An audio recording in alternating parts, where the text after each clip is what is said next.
Let's ride! You boys ready for a great raid?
Hey, welcome out to the show. This is the Gamers Council. I'm your host, WEBDAVE, along with my co-host, the one and only, the legend himself. Building you up, Argie. The Hargeet Chani. What's up, Argie? Hey, how's it going, guys? Hey. Fuzzy will be along shortly. He'll be here in a few minutes, so never fear. Fuzzy will be here. He's putting away his cars, dusting them off. He's been getting back from Japan, doing some heavy driving. I'm just saying, he'll be here in a few minutes. I promise. He is on his way. Welcome out to the show, everybody. It's so great to see everybody here. My gosh, I don't know if you noticed or not there, Mr. Adidas. But we started off the show with your olives. Hargeet, you want to read that super chat there? Sure. Adidas, $2 salute. Thank you, Adidas. We appreciate that. And then we noticed a comment that it was like, what? No olives? Right afterwards. So Hargeet took care of you. If you want the show back to the very beginning, you'll see your olives. They were there. So yeah. So guys, well, welcome out to amazing people that are here hanging out already. Already 76 people hanging out with us. Game adaptation newscast is there. Crispy Bomb, that blue number, Holly. Oh my goodness, it was awesome playing. Let's see, we played Arc Raiders last night with her and FARK QUE. It was great. FARK QUE. Just make sure you hear that. Let's see, Be Nice. So many other great members of the community that are hanging out with us, including FARK QUE. Tell us Ray is here hanging out. Gosh, this is awesome. It's awesome, man. Awesome. We appreciate it. We are super pumped and excited, Argie. Lots of great things going on. It seems, well, how should I say that? For the Xbox community, for people that are really into the Xbox brand, it seems to be a resurgence and a good time, and of course maybe a little controversy, which we don't know the outcome of all of that yet, but we'll see. I'm not necessarily so doom and gloom, but yeah, then like you yourself as a realist, and you have like you said, Microsoft has a track record, and we'll have to see what happens. And as everybody's entitled to their opinions, I will say that right up front. And me and Hargeet get along just like gold, because we both respect each other's opinions, and that's just the way it is. Even though Hargeet's going to say I'm completely wrong, no, I'm just kidding. I'm kidding. And then wow, man, this I don't know. Some stuff's really got people excited and antsy, and some stuff to me it's like, it's a nothing burger until we find out more information. It's kind of like the whole all the ponies are like, they're pulling games off PC, and they're pulling, well, have they done it yet? I don't know. Would their shareholders have something to say about that? I don't know.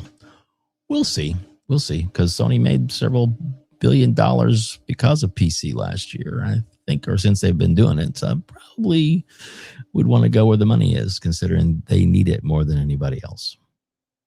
Yeah, Bungie, anyone? Ouch, that hurts. Boy, does it hurt. So exactly. Oh my goodness. Yeah, because when it all comes down to it, it's all about Here comes the money. Here we go. Money talk. Here comes the money. Money, money, money, money.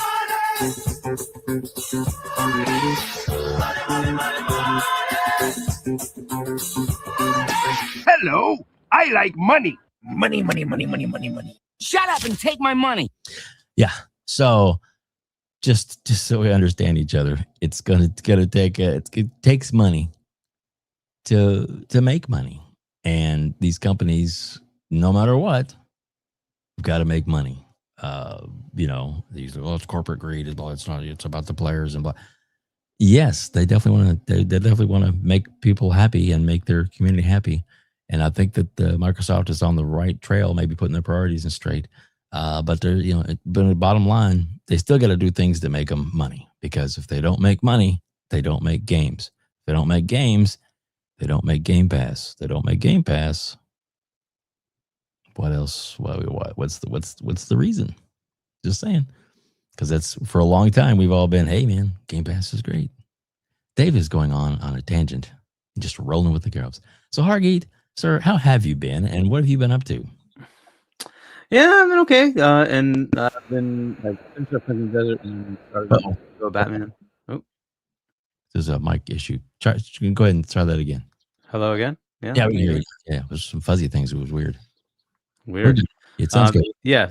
So yeah, I finished up Crimson Desert and then started up Lego Batman, which I pre-ordered digitally on GameStop, and they never delivered it. And I don't know what the hell happened. So I'm like, what? Okay, so I just canceled that, ordered it again, and it immediately showed up. I'm like, what the heck?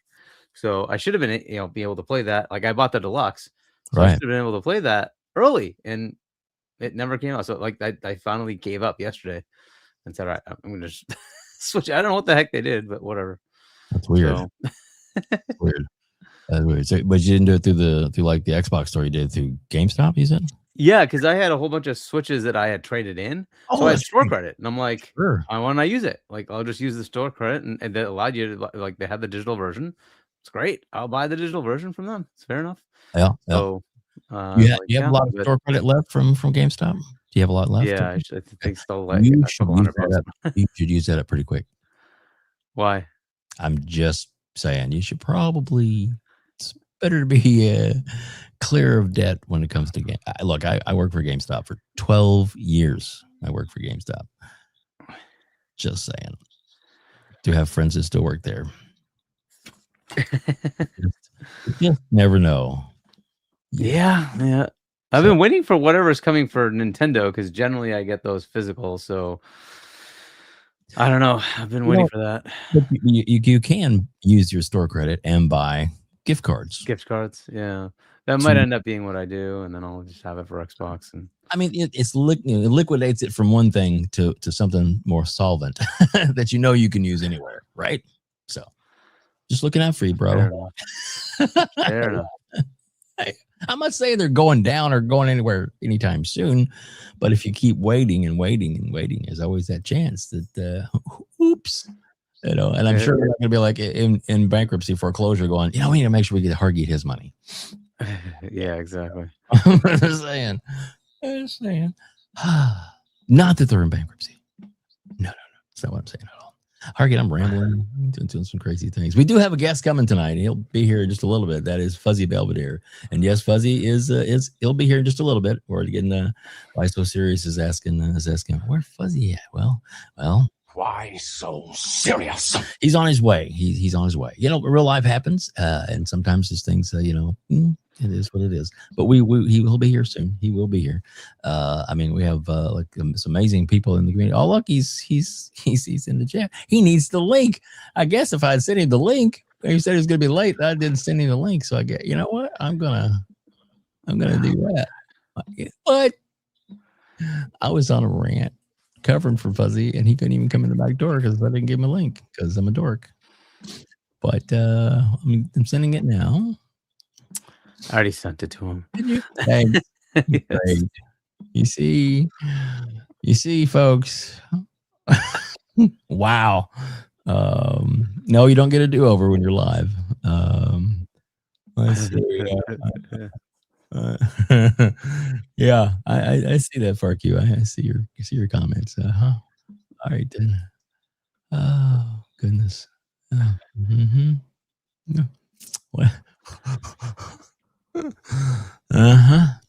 You can read that comment. Sure, he's FARK QUE, WEBDAVE. Fuzzy is doing his hair. We are just gonna have to be patient. yeah. A up. Yes. So he does have the link now. The link's there. Several of them probably. Hey, look who it is, guys. Sorry. Yeah. His hair is very well done, right there. So handsome. He looks so good. You see what it was? Oh, we were building out the anticipation because we are going to get an in-depth breakdown, full-on, hands-on game experience for what game was it again?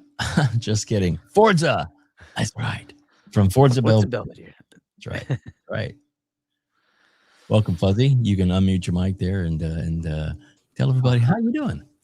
Doing great. Glad to be here with you guys. Sorry for coming in here a little late. The wife decided, oh, let's go to Longhorn. I'm like, I got to be back before some 7. And that's a good plan, though. That's a good plan. That's a good there. How long were you waiting, honestly, in the chat? How long were you waiting in the back? I'm so sorry. A couple of minutes. No worries. I had to do a couple of quick changes once I got the link. I got the one from Twitter. I missed the one from Discord. I heard my phone ding, and then I probably should have had that ready going as well. That was my fault. That was my fault. So everybody can blame me because I'm the host with the most mess ups. Anyway, guys, wow, there's so much going on. Hargie, where do you want to start tonight, man? Because there's just so much going on, and Dave's been rambling for the first 10 minutes, covering for somebody right in the background, going, "Are you gonna let me in, you stupid fat man?" Yes.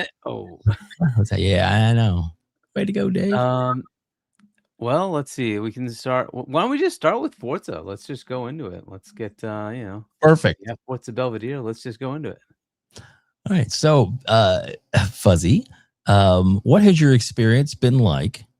And we're gonna let you roll with this, so you can make it as long or as short as you want. Like maybe some of the highlights for what they've done, the things that stand out to you, and then maybe some of the things like they still got to do this. So, there's just so much great stuff about this game. Like, I'll start off with this. Even if they just did a reskin of Forza Horizon 5 in Japan, it would still be a fun game because Forza Horizon 5 was a great game. Visuals were great. The weather or the seasonal change stuff was a little less, exciting, but overall that was a great game. They turned it a notch up. And I think some of that had to do with Turn 10 helping them. From what I'm hearing, a lot of that tire modeling that they updated for Forza Motorsport has also been updated for Forza Horizon 6. And one of the first things I noticed before I even heard anything about it, and I kind of closed off some of the like chatter from the background in reference to what to expect because I wanted to still be somewhat surprised. That tire model is one of the first things I noticed. Now, I know some people are having a little bit of difficulty with drifting compared to what they used to do in Forza Horizon 5, but they made it feel a lot more realistic as far as car control. And one of the things I noticed immediately was going around those first few curves when you're doing that race to the festival type of thing where it's like the intro. I noticed that the car could get a little bit loose if I gave it more steering input, which is great, especially on like rear wheel drive cars. A lot of times, if you're just giving it gas, you can get the rear end to step out, or if you just put more turn input, you can get the rear end to kind of start to swing around as well. And the fact that it started doing that, and before I even wanted it to drift, I'm like, oh, this is a little bit different, and it feels more balanced, or it feels more like what you'd expect those types of cars to do if you give it too much steering input or if you give it too much gas going into the corner. So that tire model improvement for Forza Motorsport carrying over to this makes it, like, I wouldn't say it's a game changer, but it's definitely gives it a lot more balance in comparison to other, simcades or, arcade racers, which granted, yes, this is an arcade racer.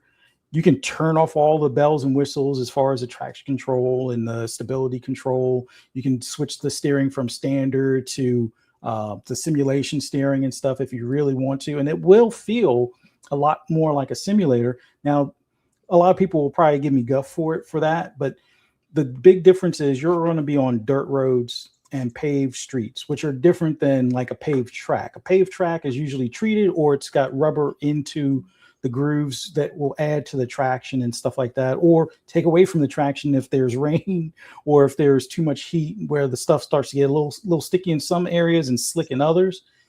Because you're racing on streets that aren't prepared track, like racetrack type tracks, that's where it's not going to feel like a simulator, because you're not really driving those cars like that on streets, unless you're doing like a street course or something like that. But even still, these are geared to be your daily driver cars. There are a few race cars in here, but these are cars that you could buy off the showroom floor kind of thing, and they're not going to handle the same as a race car would in a true simulation deal. But there are a lot of parallels as far as how it will feel, as far as cornering, acceleration, launch control, because a good bit of the cars in real life have launch control. I tend to use ABS only because a lot of the cars, unless you pull one of the fuses, they're going to still have ABS, except for in the most extreme track modes, which not every car has a track mode, but there's just so much to the handling. That's the cherry on top. The big thing that they made a huge improvement on is the overall environment. So destructible trees, which, with the exception of cherry trees, which I totally understand, makes perfect sense. Plus, you don't want to destroy the cherry trees because that's going to make for great photos. So keep that in mind as well.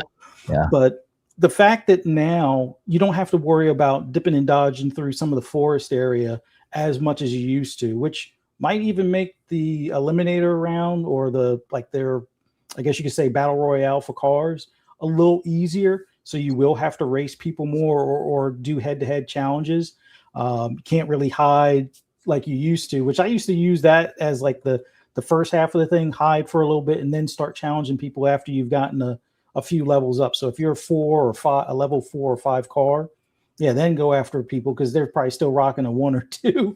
I mean, it's kind of like picking on them at that point, but still, it's a lot more fun now that the trees are breakable. You just got to be more careful of some of the waterways and some of the non-breakable walls that'll be around some of the houses or on the sides of the highway where you can't really knock, or some of the bridges you can kind of run off of, but the highway parts, they're going to have like those sound barrier things that you're not going to be able to take a shortcut off the highway type of deal. But the highway system, the most intricate highway system we've seen in the Forza, and that was one of the big things I wanted in this game. Like if anybody's played, Tokyo Extreme Racer, or the more recent one that's on PC and I think it's coming to PS5 now as well, or if you've played the old, racing game before, a lot of those highways that you used to run up and down and challenge boss cars and things like that,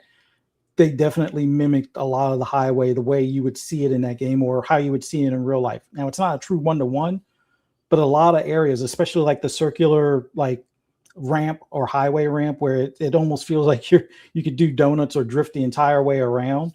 Mm-hmm. That's a real road, or there is a real road that's pretty much identical to that. And they've got that representation in the highway system to the point where sometimes if you miss your exit, you're going to have to go an extra exit or two to back or double back around, which can be frustrating, but I like the realism aspect of that, where you're going to have to pay attention to the exits. You may have to pay attention to the nav or just get used to the highway system in general. Also got to get used to driving on the left side of the road instead of the right side of the road. I'm pretty sure after a while, after a couple of head-on collisions, a lot of people will probably get acclimated to it. But there's just so much I like about this. The detail of the roads, the detail of the scenery around it, the fact that, I mean, there was a city in 4, but I think up to this point or prior to Forza Horizon 6, I think the one that was in what was it, Forza Horizon 3, where it was in Sydney, Australia kind of area.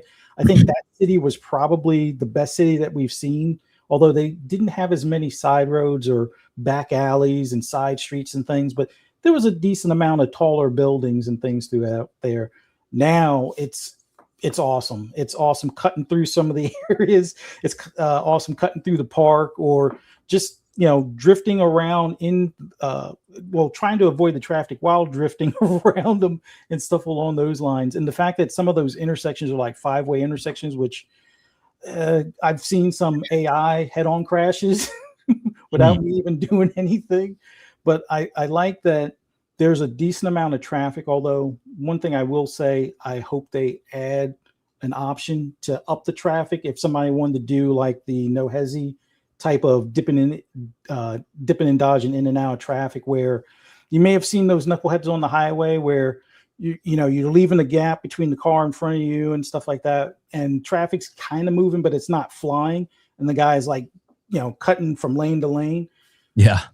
It may be annoying in real life, but it's fun when you can do it in a game and there's not the consequence of, wrecking half the traffic. But I hope that they allow us to have a mode like that, in whether it's like a user created mode or one that they actually allow us to up the traffic level and see who has the best skills of getting into those tight spaces and things. But man, you can probably tell from my excitement here talking about it.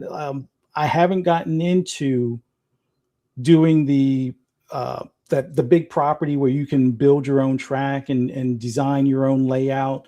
I haven't gotten into designing my own garage. I've cleared out the one garage where it had a whole bunch of boxes and some rocks and stuff like that, where I cleared it out, but I haven't customized it. But I've looked at some others, pre-made ones where they got the TV in the little seating area. A couple of them have had arcades and a few motorcycles lined up, and that's one thing I hope at some point we may have as a DLC, is some motorcycles in here, because there is quite the motorcycle culture as well in Japan. Not just the car culture, but the motorcycle culture, whether it's the sport bikes, or I think it's called like bazooka or bazooka type style, where it's the long pipes that angle out and up sometimes, or the high handlebars on some of the motorcycles and such.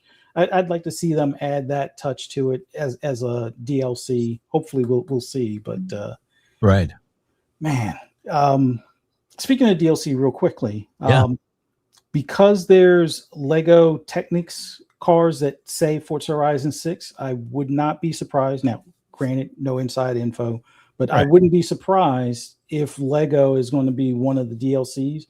I won't be disappointed, but I would like to see them switch things up. Like I said, motorcycles would be kind of cool. If they would do it almost like a story DLC, the real or the true history of the Midnight Club that was in Japan, where it's street racing, but on the high end of things, and like no contact, absolutely no crashing kind of thing. So if you could have it focus on perfect highway racing where you're not knocking cars off the road type of deal, maybe there's a storyline to that, and add some of the cars that some of the people that were in the Midnight Club, where I think one of the Porsches that one of the guys had, because he had like a custom shop, and turned like a standard 911 turbo into like a ridiculously overpowered beast.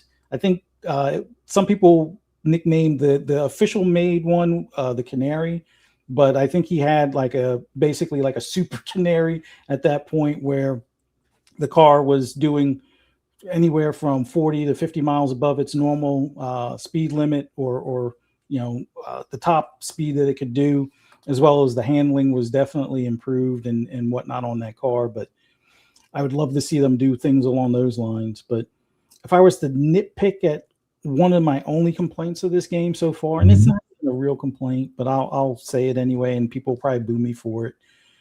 There's no beards on the characters. And I know some people have been like, well, who cares about the characters? You're driving these cars. The cars are the stars of the game. And that's true. but you do see your character on occasion when you win a race or when you log or sign up for a race, you're standing outside the car. It's not the biggest a deal, but I wish instead of doing like the Santa clip-on beard that they'll probably do for the holidays, put like real facial hair stuff that we can put on our characters.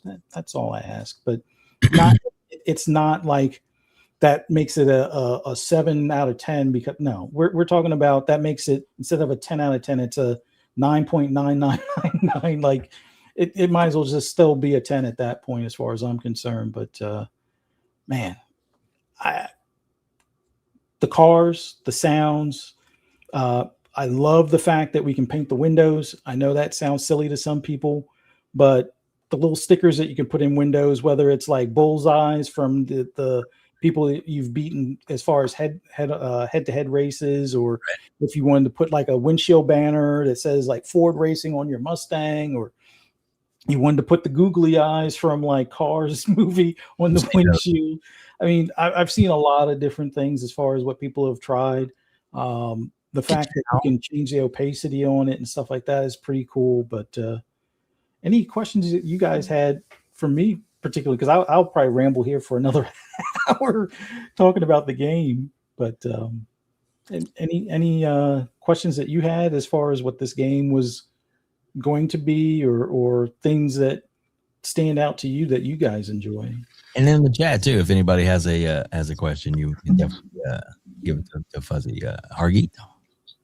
Yeah, I guess do you find like 5 to 6 or even 3, 4, whatever?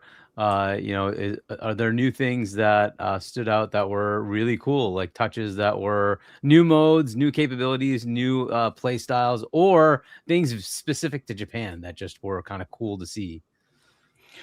I haven't dived into all of the stories, but they do have more of an emphasis on non-racing story stuff, where you're doing food delivery or like photograph tours, which they've kind of done in 5 a little bit, where you would race to a certain spot and take a picture type of deal. That was first introduced in 5, but the story mode, where you were like a stunt driver and drifter and stuff like that, were introduced in 4. I like how they've kind of changed them a little bit. It's still a 3-star, counter type of thing. 1 star to at least pass it, 2 stars, great. But everybody's going to try to go for those 3 stars, and then they'll look at the leaderboards as far as their friends and stuff. I like that they've kind of added some more story type stuff that isn't necessarily timed or racing related. Another big thing that I like is that before the little crash boards that you would have to come across, you would need to get all of them to be able to do fast travel. And now fast travel is kind of based around one of the early houses that you get. So as long as you've explored that road, you can fast travel to any of those spots, which, by the way, makes, even though this is like, I think another 70 or 90 roads than what 5 was. And actually, I think that there's probably more. It's just they don't necessarily count some of the side roads that lead to like the barn finds and stuff. You can now do fast travel a lot easier, and it doesn't cost you anything. Because before, if you didn't get all the boards, it was like $10,000 to fast travel, and then you would start counting it down as you got more of the boards. I like that they've kind of done away with that. I like that the progression for the wristbands versus the exploration aspect. They've put more of an emphasis on exploration. So as you get more of those mascots in the region, find more of the XP boards, find more of the roads, take pictures of all the cars with the little camera picture thing, which I'll give people a pointer here. Whenever you start a race, if you see a lot of the camera cars and you're not racing online against other people, you're just racing the AI, just go into photo mode as soon as you start, and then take a picture, so that way you can get more of a level up from taking pictures of the cars. Because if you try and take them one by one as you see them with the cameras out there on the regular roads, it's going to take you almost forever. But if you do a different type of race each time with different cars, a lot of times doing the pictures that way will help get you like 6 to 10 knocked out in one race kind of deal. That's a good pointer. Yeah, so there's so much more emphasis on not just racing, and not just, exploration and stuff like that. You can still do the tuning if you want to share your tunes or share some of your paint schemes. And I encourage everybody, just even if it's just a matter of taking a car that you got in blue and turning it green and adding a stripe to it or a sticker to it, share that out, because if somebody downloads it, it gives you points, and every so often it'll give you like reward dollars or credits, every day or as a daily type of thing. So give it a try. Even if you're not great at painting the cars, at least try one or two, especially if it's like one of your favorite cars and you've put some sort of, stripes or stickers on it. Share that out. Somebody will more than likely download it. You'll get credits for it, and they'll help unlock some of the stuff under exploration. Same thing with a tune. And I haven't put as many tunes out there. I'm still working on one of my drift tunes and one of my crazy, I guess you could say the leaderboard type of tune, where you take a car that can work great on road and off road to do the jumps and the Pathfinder stuff, and maybe even the speed zones, especially the dirt speed zones. I usually use like rally tires and the rally suspension on that type of car and try to get it to at least an S1, if not an S2. And you can probably use those. And when you start seeing more of those tunes that either you can download from other community members or myself, then that leaderboard challenge of, oh, well, they have 1,400 feet. Let me see if I can do 1,500 feet. And then you do 1,500 feet and you get a notification that one of your friends on your friends list now has 1,550 or something like that. So you got to go back and redo it or try to beat them on one of the drift zones or speed zones and things. That's another thing that just keeps on bringing you back. And I know it was present in a lot of the other Forza Horizons, but I think with this having more roads and more different types of things, because they didn't really add Pathfinder, I think, until like late in 4 when they did the expansion. It was in 5, but now because the trees are more breakable, although there are rocks on some areas where you got to make sure you avoid the rocks and stuff. Those Pathfinder things are so much fun, but you got to get a car that works well on dirt and pavement and just floor it. Try to head it straight to the I think it's like a green smokestack at that point, and cut through that area and try to, do it in 15 seconds or less, or 30 seconds or less, or have at least 30 seconds on the clock if you can, type of thing. But yeah, they've made each one of the side things, or I guess you could say side quests, more fun. And they've definitely improved a lot of the mechanics of doing the custom races or making your own race, or making a shared race where you might start it off where, all right, I'm gonna do a figure 8, and then you have some of your friends come in and, all right, I'm gonna add dinosaurs around the track or add rocks or something like that to be like, barriers and such like that. They've done a much better job as far as making that interactive. But man, it's a big improvement, but with a lot of small details that go to the visuals, that go to the ease of use. I like the fact from an accessibility standpoint, they've made it where you can do the auto race or have it on auto, which I know sounds counterproductive, but sometimes especially if you haven't explored all the roads and you're kind of trying to figure out where you may have missed one or two, you may want to put it on auto drive and just, put it on auto drive, go get yourself a snack.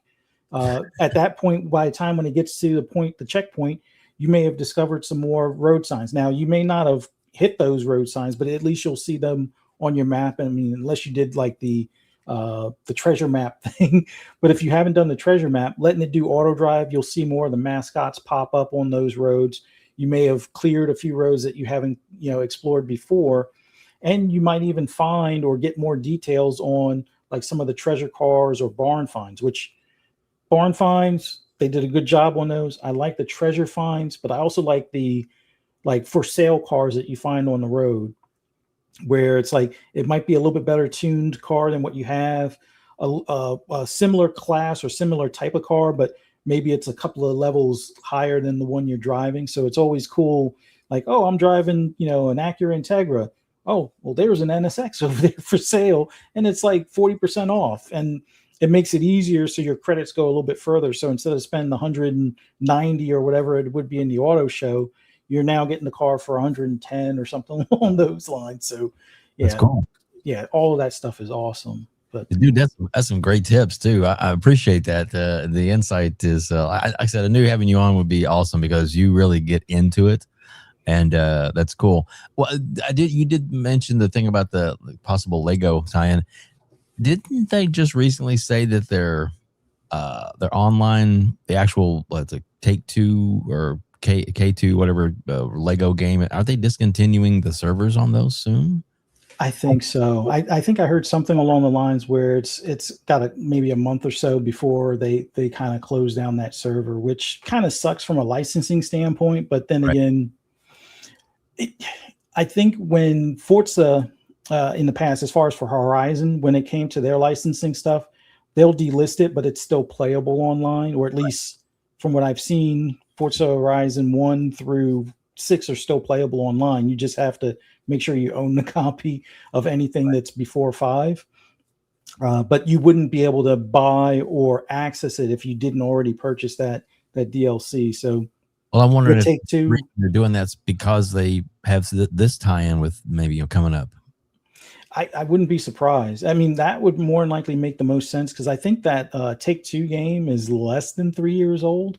Mm-hmm. Like, I think they made one that was like a couple of years after 5, or no, after 4 released its Lego, and it just seemed funny. It was like, oh, now there's a Hot Wheels game after they did Hot Wheels with 3, and then they wound up bringing Hot Wheels back. And then the same thing with Lego. It's like, oh, Lego was a welcome, change of pace for Forza Horizon 4, and then Take-Two was like, oh, we're going to make a Lego game as well. So, yeah, I could totally see that being a reason why they may have to, shut those servers down, which if somebody gets the Lego license down the road, I guess other than delisting, let's say 5 or 6 years down the road, they'll still more than likely have it where you can travel to that island, because Forza Horizon 4 still has it where if you own that Lego DLC, you can still play it. Nice. Very nice, very nice. Like I said, it was just kind of a thought I had when after you mentioned that. Big shout out to all the people that are in the chat right now. It's incredible. We got Epic Treasure, we got Be Nice, Lotus Esprit, let's say Crispy Bomb, Rachel, and so many others that are hanging out with us. And Joey is hanging out with us too. We really appreciate that. There's so many people in the community. It's hard for me to shout out all of them. We have 227 people watching us live right now, either on YouTube or on X. Thank you so much for being here. We really appreciate it. We got a lot of topics to get into tonight. We are definitely going to be bouncing around a few other topics. And we also, this is something I definitely want to reiterate, that we are, all three of us are going to be at the in LA, and wow, basically less than 2 weeks. Wow, great. Yeah, and I'm pointing out Luke is in the chat, Luke, Expansion Pass, who just did an interview with director Torben Ellert for the design director, for Forza Horizon 6. So if you want to check that out on the Expansion Pass, check it out. Exactly, and not only that, but Luke is Luke, fantastic guy. Been on this show several times, and we're hope to hang out with him again. It's gonna be cool. Fallout Boy. What? Anyway, I didn't say anything. It's a cute little outfit. I know you still got your outfit. You're gonna need to bring that again. Just kidding. I'm just kidding. We do have the TTS. I don't know why, Hargeet. We tested it earlier and it doesn't seem to be working. I don't know. Let me do a quick test thing here. This is a test message. You guys heard that, right? Yeah. So the test message worked, but when we actually got a super chat a few minutes ago, it did not read. So we'll Hargeet, if you don't mind, we'll go through those, go through that, and then some gifted from. Sure. Some gifted from a friend of the show who will be with you, Dave. Anyway, Drac Pulse, $5. We've got to stop the Xbox buying Steam talk. Why? Gabe wouldn't sell anyway. I'll just leave it at that. I don't want Xbox messing up Valve like they do 99% of everything else they touch. I mean, Sorry, but it's very possible that could happen. I'll just say that. It's very possible that could happen. Okay. WebDave gives 5 WebDave memberships. I like that guy. He's a And good then Bram Stroker, aka FARK QUE, gives 5 WebDave memberships. Thank you. Yeah. And probably just because Epic is in the Epic is in there. Oh, look, it's Gaz. Septic Sauce is hanging out with us too in the chat. What's up, Gaz? Gaz lighting fires. Hashtag kill Game Pass. Hashtag exclusives. Yeah, except that makes Xbox into the crappy PlayStation. Yay. Just what we need. Anyway. Can't escape Bram. You're right there. Epic, you cannot escape Bram Stroker. Yeah. All right then. Oh my gosh, I've lost the show again. All right, so Hargie, where are we going to go? You know what? Let's just go. Let's just go. This is a nice little topic, and this is hopefully a lot of people will want to check this out. Kablam, kablooey. There we go. Stop that video feed in the background, by the way, which was nice having the feed. Let's see here. Clear that off so that we. There we go. All right, cool. So, Hargie, Fuzzy, they have upped their level again. Xbox, Microsoft, Asha has really started. I guess the little things that start forming into bigger things, and wow, what a selection that they have at the shop now. Nope, don't want to order right now. I will order later, but yeah, very convenient, very nicely done site, and broke it down to some really cool gear. What are you thinking there, guys? Hargie, Fuzzy, do you like any of that stuff? I already ordered the Forza stuff. I ordered the T-shirt and the white hoodie. There you go. Look at that. I like the mugs too. Those are kind of cool. Hargie, any of that stuff interest you? Not really, not right now, but I have too much merch already. I mean, and you do have also one of the new Arc Raider shirts that we have from the Gamers Council with your own personal name on the back. Yeah, you got that coming to you next week. Yeah, there you go. Yeah, which those are also available on our. No, I'm not going to push our merch, but it's there if you want it, and that's why we have it. So the link to the tie-dye shirts, so they're actually amazingly selling. We sold like 6 of those in like a month. I was like, wow, that's cool. So I may have to redo some more of those tie-dye ones so we can have more of those available. All right, let's see here. But yeah, they got gears and coming soon on that one. I mean, but there's definitely, it seems like all the big names and stuff that they've got on there. But definitely a lot of Halo gear, a lot of cool looking stuff. Yeah, I mean, it's cool. It's I think it's good that they're doing this. I've got a few merch items myself, including a FanFest jacket that I'll be wearing again this year. That has my gamer tag on it, which is kind of cool. Nice, pretty cool. All right, Hargie, we got the list of topics, and they go all over the place. Plus, there's some breaking news stuff too that we could go over at some point. And we will. All right. What's the breaking news? Let's do it. Let's do the breaking news. First, so there's like the all new peak count on. Okay. On Steam alone. Okay. Yeah. Yeah, it's just on Steam. That's pretty good. Yeah. Nice. So since we were just talking about Forza, that's a pretty nice little deal right there. Yeah. So some breaking news stuff would be this. Microsoft just banned its own engineers from using AI. You want to read that there, Hargeet? Wow. Microsoft just banned its own engineers from using AI. The tool was literally costing more than the humans it was supposed to replace. They lied to you about AI adoption, and now the whole narrative is blowing up. Microsoft gave thousands of engineers access to Claude Code 6 months ago and encouraged them to use it. Engineers loved it and adoption exploded, but then the invoices arrived. Token-based pricing means every query, every code review, every debugging session costs money. At scale, across 100,000 engineers, the numbers became so large that Microsoft issued an internal order to cancel nearly all Claude code licenses by end of you scrolled too fast. Sorry. By end of June, and force everyone onto their own cheaper tool instead. The company that invested $5 billion in Anthropic just told its own people to stop using Anthropic's product because it costs too much. Uber's story is even worse. Their CTO, Praveen Napeli Naga, told the information.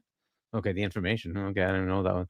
That the budget he planned for the full year was blown away already. So by April, holy crap. Uber had rolled out Claude Code in December 2025. By March, 84% of their 5,000 engineers were using it, with 70% of all committed code coming from AI systems. Crazy. Heavy users were burning $500 to $2,000 per month each. Oh, yikes. Naga himself spent $1,200 in a single 2-hour demo session. Holy crap. The company had even built internal leaderboards ranking engineers by how much AI they used. They literally gamified the spending and then ran out of money. Now look at what NVIDIA's own VP of Applied Deep Learning, Brian Catanzaro, said to Axios last month. Direct quote, "For my team, the cost of compute is far beyond the costs of the employees." This is hilarious. This is a VP at the company that sells the chips, saying that using AI is more expensive than paying humans. Think about what this means for the entire AI narrative. Every CEO on every earnings call for the past 2 years has said the same thing. AI will make us more efficient, reduce headcount, and cut costs. The stock market rewarded every company that said it. Fired workers, stock goes up. Announced AI adoption, stock goes up. You can scroll down now. But the actual companies deploying AI at scale are discovering the math that doesn't work. The more employees use AI, the higher the bill. Goldman Sachs forecasts a 24x increase in token consumption by 2030 as companies adopt AI agents. Gartner just published a report showing that even though individual token prices will drop 90% by 2030, that's a big drop. Total enterprise AI costs will go up because agents consume exponentially more tokens per task than basic tools. This is all like, I could keep reading, but it's very interesting that it's going, kablooey. I'm hearing that data center build outs have also been reduced by all these AI providers. So that whole crazy pull of all the memory and the storage and all the GPUs and all that stuff is going to come tumbling down. And the market's about to burst, which is a good thing. Now, look, that's not great for stock market. I get that, right? Because this was the next big bet for all the stocks to go up. Fine. But it's not going away. It's not going to go away, right? But what is going to happen is the money ain't going to be there because people are realizing, I have to actually buy this service. That's why this thing is being built out with the hundreds of billions and trillions of dollars, is because they want you to pay that. That's how it goes. And it turns out good old human brains still work fine. Exactly. Hargeet, I thought you'd get a kick out of that story. That's hilarious. Fuzzy, before I get your thoughts on it, and of course, Hargeet, you're more than welcome to jump back in. I want to go ahead and play this. It's actual. It's about a minute and a half long, but it's worth watching. It's an actual story on CNN. So I spoke with a VP at NVIDIA who first flagged this to me. He said, "Oh yeah, for months, our costs for my team have been more for AI than humans." So that was the first flag. And then we started to hear this coming out in droves. Uber's CTO said he already blew out his whole budget for 2026 just on AI related costs. And obviously that means he's spending more on that than he's spending on human workers. And now I'm starting to hear, especially from startup founders, they're bragging about their AI bills being high because kind of this sign of like, yeah, I'm really ahead in Like the some AI flex race. of Yeah. like, I'm blowing so much cash on Exactly, this. Yeah. exactly. But the whole point of this was supposed to be that it cut down on costs, expanded profits, especially for public companies. Yeah. But it's unclear if that's going to be tenable. Yeah, longer term. when is that curve? I guess is one big question. Yeah. But you have some of the data you have in your report is kind of fascinating. Worldwide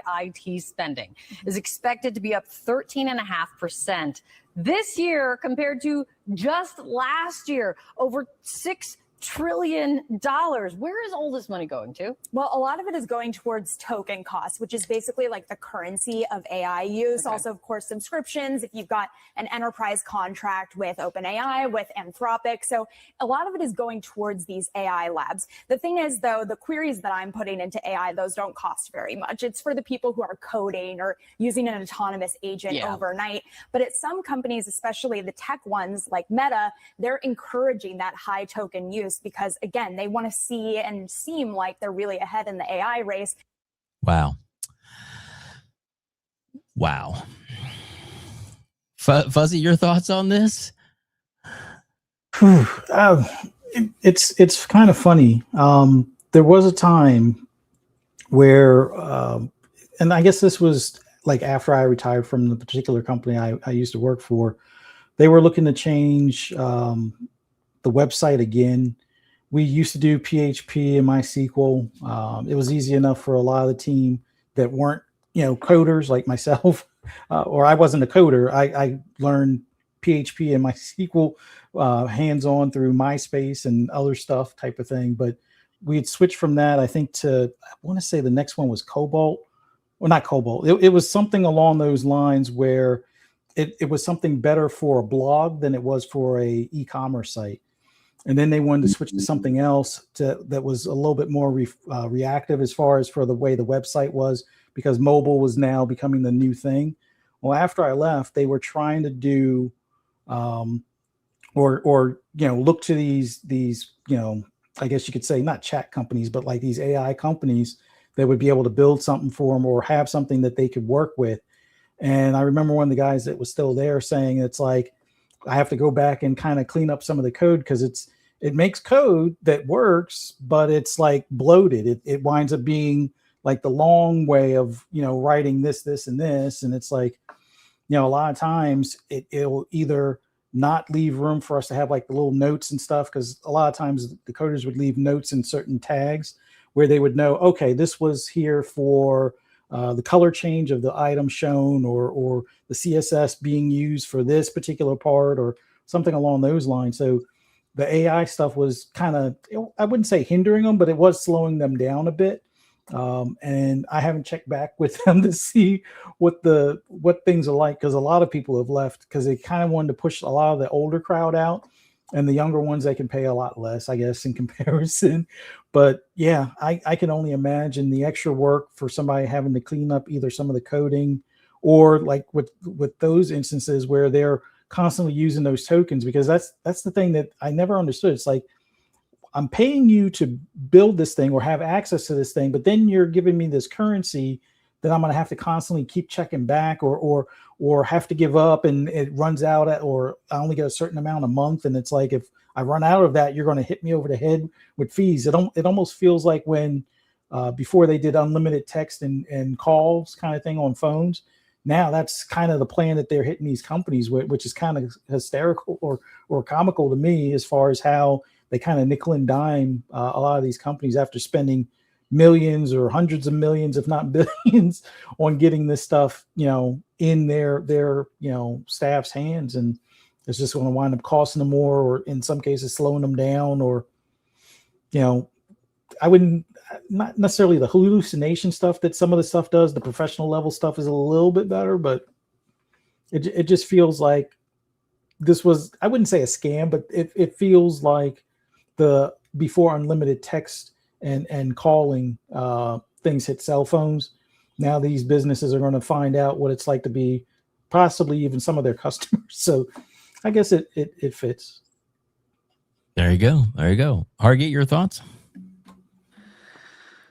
Yeah, this was always going to be something that's going to happen, right? There's the inflection point of at what point do you say the cost for this is too much or the cost for this is Yeah, look, there was a build out craze going on, and you're like, well, at some point that bill is going to come due, and somebody has to pay for it. And that is not going to be the investor, it's going to be the customer.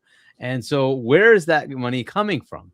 I understood the Microsoft model. They're going to charge enterprises. They already have that charge process. That's why they can actually make it work. They're scaling back the consumer normal one because consumers aren't going to pay for it. It's got to be free, right? That's, you just go to Bing or whatever, and you do Copilot search. That's how they do it, right? Whereas with enterprises, they charge you per month per user, right? And this is their model, and that's why they make tons and hundreds and hundreds of billions of dollars every year, right? Is because they have enterprise customers paying up the wazoo for all the Office productivity stuff, for all their Windows licenses, all that stuff, right? So they've added that ability in, and it's enticing in some cases, right? Like having a meeting transcribe everything for you. That's pretty cool, right? That's a very useful case there, right? Because that actually does increase productivity. You don't have to have somebody assigned to just note taking. Hey, make sure you take all the notes of who's doing what and what, right? It just does it for you. Cool. That's fantastic, right? That's a great use case. There might be other use cases of like, hey, conglomerate all the information from like all my notes here and make a presentation for me. Okay, cool. Right? That's a good use case. Now there it's useful. Once you get to the level of like, hey, I'm paying for every time I'm telling you to do anything. Yikes. So I like this. The economics of this was always an interesting one to me. It's like, where do you get the money for this? So go ahead. Sorry about the noise. Oh, okay. In the background.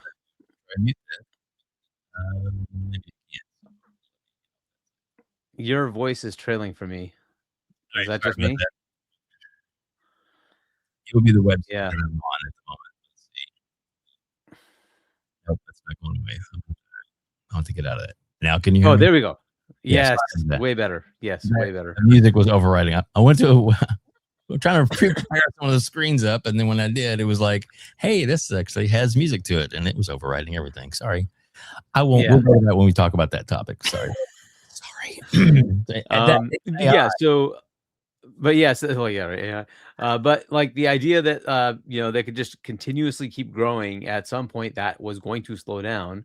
It looks like that is happening now. There's a reckoning. The question is, how long will it keep going? Because there's always going to be somebody with demand. So the question is that demand going to like level off? Right. And people like larger companies might fall down a bit, but other smaller ones might use it more. We will see. What this does mean is a reckoning of, hey, you still need people. I always heard that like AI is going to take away all the jobs. I'm like, I've seen technologies come and go. It's a possibility, but like ultimately, I don't think it does take away. It's like people are still needed. You still have to have somebody do the stuff. And maybe they're more efficient at it, but I just don't like. Do I trust a computer to run my entire company? I don't know, man. I don't know if I do. I'm actually much more concerned about things like automatic trucks. It's like if that, like my car has had times where the sensors just don't work and it just starts accelerating. It's like, whoa, whoa, whoa, whoa. And I have to take over it. Thankfully, I'm behind the wheel. Right. And it's like, well, if a truck did that fully loaded, good God, like seriously, like, okay, there's a liability insurance, but the people that thing's going to kill, they don't care that there's a liability insurance, right? That is very, very, very scary to me. It's like, you're going to put these things live on our roads and they're already doing it. It's like, dude, I don't know about that. Like that is pretty crazy stuff. Right. But hey, so slow roll would be a better way to go. Realize how you can really do this. Windows is so bloated, dude. Windows 11, all the programming stuff that they do is in higher language. It's just so bloated. They finally realized that was a bad idea. Let's make it go back to a lower level language so that they can actually do it more efficiently. Right? There's going to be a lot of these things where they're going to learn and make it better.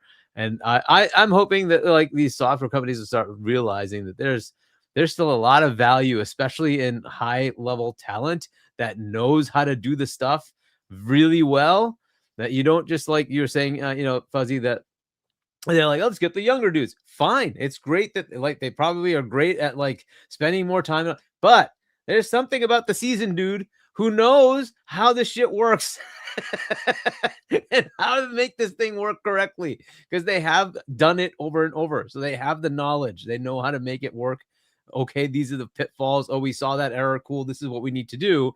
Whereas the other person, they'll learn eventually, right? But they'll have to trial and error it and figure it out. Whereas somebody's already done it. It's like, this is what I need to do, right? They have it because they've done it, right? So there's something about that, right? But anyway, I'm hoping that that trend kind of reverses. That's good for everybody, because ultimately the economy gets better when more people get jobs, right? And the work still needs to be done, right? So that's a good thing. But also it's it's just a reality check on this massive like push to create these data centers. There's so many headaches with that, as far as like power grid, water cooling, all sorts of stuff that needs to happen that to make that happen. But here's a nice reality check of like, slow down. Like, bring it down a notch. It's time to look at this more realistically. This is hilarious. This is a topic that we're spending like 10-15 minutes on. It is breaking news, but it is kind of funny to see that there's like an obvious hey, here's the bill for what you were spending trillions of dollars on. Yeah. Gee, shocking that you have to pay that. Yeah. Well, that was saving us money. Right. Well, they spend money to make money. Yeah, I have to make money to spend money, apparently. Oh, goodness. Craziness. Absolute craziness. But yeah, I just thought that was interesting that it's the bill's coming due, and it's not exactly everything that they'd hoped for. I mean, some of the stuff they do is amazingly cool, but some of the stuff is like, it just depends on where it's used and where it's useful. And that Microsoft themselves is actually saying, on telling their own teams, no, don't do this. Or go back to their stuff that doesn't cost them as much money, and maybe more wise to do that. So anyway, it's hopefully lessons learned, and we'll move forward and go from there. Like I said, lots of stuff to talk about, lots of big topics. We have a couple of super chats that obviously I apologize right now. The TTS is not reading. Just as soon as we get one with the TTS, have been perfect. I reloaded it and it's still not working right. And I apologize for that. Unfortunately, sometimes does happen. It is a outside program, and sometimes it gets a little glitchy. So, but so Hargeet, when you do that one super chat, you're gonna do it in your best Trump imitation. I'm just kidding. Oh gosh, I can't do Trump's voice. Danny Passion, member for 10 months. Thanks, Danny. Yes, thank you so much. BT Maverick, we'll see you in LA, right? Yes, we will. I'll be there. Do not take bait of killing Game Pass. You're just as likely lose exclusives and wind up with neither. These corporate executives are not here for you. Yeah, I don't know. I just feel like it's already been decided, unfortunately, but we'll see. We'll see what happens. 30 below $2. Well, that de-escalated quickly. Yeah, I'm assuming this is about the AI world. Ice cold cabbage, 2 pounds? I don't know, but whatever it is. China, they are hacking the PS5s. I tried. China. Yeah, there you go. Yes, they are anyway. But thank you all so much for the super chats. We greatly appreciate those. And wow. So, man, there's just getting a little crazy out there, Hargeet. A little crazy. So where do we, and just to, and I don't want to dwell on this one, but I want to go ahead and just, because, all right. So because I don't know, we're so PlayStation was hacked again. We know about that, right? Okay. And so there's a lot of, Colin Moriarty was really hacked bad, and he ended up was one of the lucky ones to be able to get his stuff back pretty quick because of he's be honest, because of who knows and stuff. So I get that, and he even said that he appreciated the efficiency that they went in and helped him clean that up. But the fact is that somebody like him can get hacked. It makes you think, oh, us little guys, which I mean, he's not being more special than anybody else. But when you're an insider and you do the you put in the work, you think oh, it's a safe environment. Not necessarily. So much so that a lot of people are looking at this. So not to hammer on Sony, but even Microsoft is noticing that well, we can be retroactive or I guess, proactive, maybe is the word I want to look for at this stage. Hargeet, this is also something that just kind of dropped from Idle Sloth a little earlier, that Microsoft is removing a certain authentication because they found out that this authentication program can be, and I've seen this pop up before on my screen, that this can actually be subverted. Yeah, it's something we know, right? But it's harder to do, but it can be spoofed. But anyway, so public service announcement: Microsoft is removing SMS authentication from your Xbox account. And so basically, like you can get an authenticator app, right? That's a bit more secure, but they can just send you a text code, right? And that text code mostly works fine. The problem is somebody could kind of get your telephone and spoof it, and then you get some sort of issues. It's not easy to do, but it can be done, right? And so that is kind of the problem with that. So if somebody really is trying to target you, and especially if it's a state actor, they can do some pretty crazy shit. And so that's where that becomes tough to like handle, which is why the authenticator is a little better. But yeah, I mean, like, this is unfortunately just part and parcel of of the world we live in. Hacking happens, unfortunately, but yeah, this is kind of annoying. But it is what it is, right? You mind reading that? People can. Yeah. So why is Microsoft removing SMS authentication? Microsoft is committed to advanced security standards through secure by default experiences. By moving to passkeys and verified email, we're helping users to stay ahead of evolving threats while making account access simpler and more seamless. Why is SMS authentication not considered secure? SMS authentication is vulnerable to phishing and SIM swap attacks. We're replacing it with passkeys and verified email for better protection and convenience. So it makes sense. And like you said, some of these protocols that get put in place. So getting access to your, I don't know, Xbox Live account is not necessarily what you call national security kind of thing. So or that kind of stuff. So that they're stepping it up, and so that it's protecting your finances is great. Somebody still wants to get in and they know what they're doing, they can do it. But those people are usually, I don't know, going to go after people that either in the government or big corporations, or somebody that's that has a lot of money that they can try and hold them ransom for certain kind of things. Those are the people that really probably have to worry about. You and me, I mean, I don't think I'm important enough for somebody to try. Let's hack Dave. Okay, good luck. What you think you're gonna get? But that ain't happening. So yes, like I said, I think it's good that they recognized it and that they're taking care of it. Fuzzy, have you ever had any issues with losing your account or anything like that in the past, or do you think it's a good idea? Luckily, no. But I think the biggest thing that I hate about PlayStation is the lack of refunds, or how hard it is to get a refund from them. My fear has always been, like, if somebody did get access to, well, they'd have to, I guess, get a hold of my PayPal account, but make a purchase that I didn't want on there, and it's like, okay, well, can we cancel that? No, we're just going to lock your account, kind of thing. If you do a chargeback, or sometimes it was more so with Xbox until they added a cart where you can do multiple purchases at once. But early days of PlayStation, I know if I purchased the game and then I decided 30 minutes later I want to purchase another game, sometimes the bank would be like, oh, we're going to shut that down. I'm like, no, don't do that on PlayStation, because they will lock your account for something along those lines. But they've always sucked at security. Like, even before, 2011, when they had the big hack, even before then, if you knew, based on the way the URLs were, if you could either guess or know somebody else's user ID number, because everybody was a number more so than a name in their system, you could go in the URL and change that number and be in somebody else's account. Now, they fixed that, I think, shortly before the 2011 hack, or maybe that was around the time of the 2011 hack, but they were so bad at security that was something that was possible. So, like, I only make purchases through PayPal on them. They will not have direct access to my card.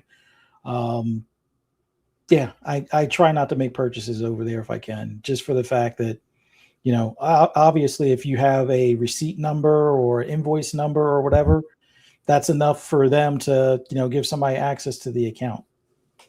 Not that anybody should have access to that, but obviously, I guess with Moriarty, he must have posted something that had like a transaction number on it, and that was enough for somebody to get into his account without having the two-factor, stuff even mean anything at that point. So it's like, oh, I know the username, and he has a receipt from 2020. Yeah, let me get into his account. Sure, no problem. Yeah, that sucks. It does. It does. Hargeet, any issues with you, or what are your thoughts on this? Mark, jump ahead, right? Yeah, not really with these kind of things. No, I haven't really had too many issues with that. But then, like, I try to be more careful about like access and MFA and all that, right? But Right. I mean, people can get targeted. It's a stupid, annoying thing. But yeah, how you get around these things, I don't know. Like sometimes, the worst enemy is actually people always, right? So somebody could put in a support case on your behalf, right, and do some nasty things, and it's like, well, you have to trust that they know what they're doing. But yeah, it's an unfortunate thing. Unfortunately, there's a lot of crap out there. It is definitely something that can happen. I do need you to read the chat on the screen, and then we have a couple more super chats. Fuzzy Tomato, Dave's password is PlayStation sucks 69420. Can't believe that's leaked out. Now I'm gonna have to go and change everything. Nice. Too funny. Too funny. All right. Mac, $5. Anybody who still has a credit card on PSN after the last 2 hacks, hashtag that's on you. Shaking my head.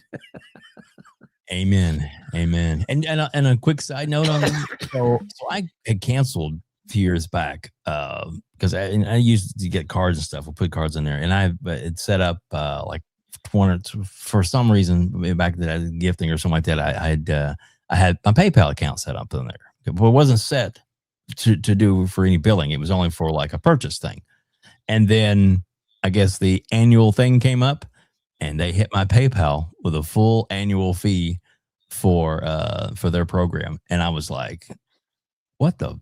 Yeah. So that pissed me off. So I had to go in and actually delete it, remove it from the account and everything. And they wouldn't refund it or anything like that. And they were like, yeah. So, so I didn't want to piss anybody else. I was like, all right, cool. You got me for another year, motherfuckers.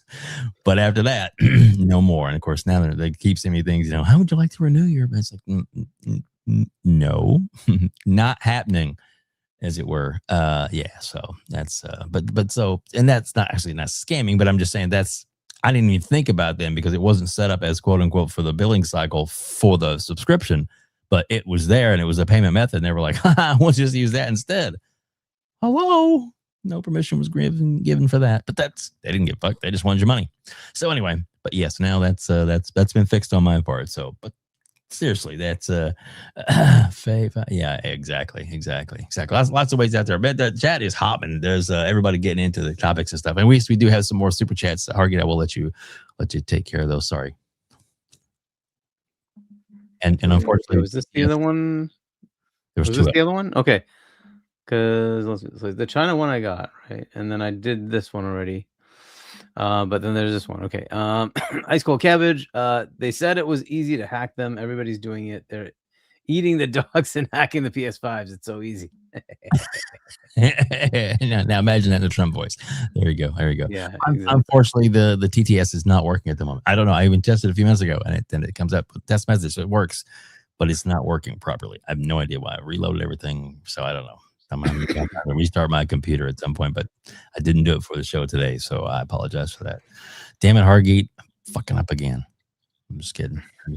So we want to get to the big topic. We've been here for a little over an hour now. We want to get to the big one, which can stir up all kinds of conversations. Which it's which one's the big one?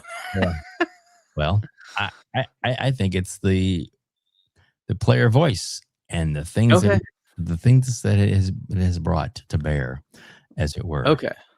So I'll let you read that little bit there, and then we can actually start looking at the actual page. I have that pulled up as well. All right. So Clobril, shout out to Clobril. I don't know if he's coming over, by the way. The need for Xbox to return to some form of exclusivity on platforms where Game Pass exists is now dominating Xbox player voice with over 17K votes, which just keeps going up. If I remember right, it's even higher. But anyway, yeah, it it seems to be the top requested thing. I'm sorry, you gotta read that comment. Oh, WebDave, TTS is not working because of your negative coverage about AI. That's a good one. That's why. So now we know. AI is wonderful. It's great. It's the future. Please TTS work. Anyway, yeah. So, and of course we have another super chat. We can read that real quick too. Oh goodness. Right. Ice Cold Cabbage. What are the chances Xbox has the GTA marketing and announces Helix for launch in November? Helix for launch in November, I'd say is like very low percentage. I don't think that's happening. GTA marketing, it's possible, but we'll see. Yeah. And then there was, I believe, some interview on the Iron Lords that they had that they were, I guess, some after. I didn't get to watch Iron Lords today. I'll have to admit, because of my sleep schedule, I was in a coma at that time.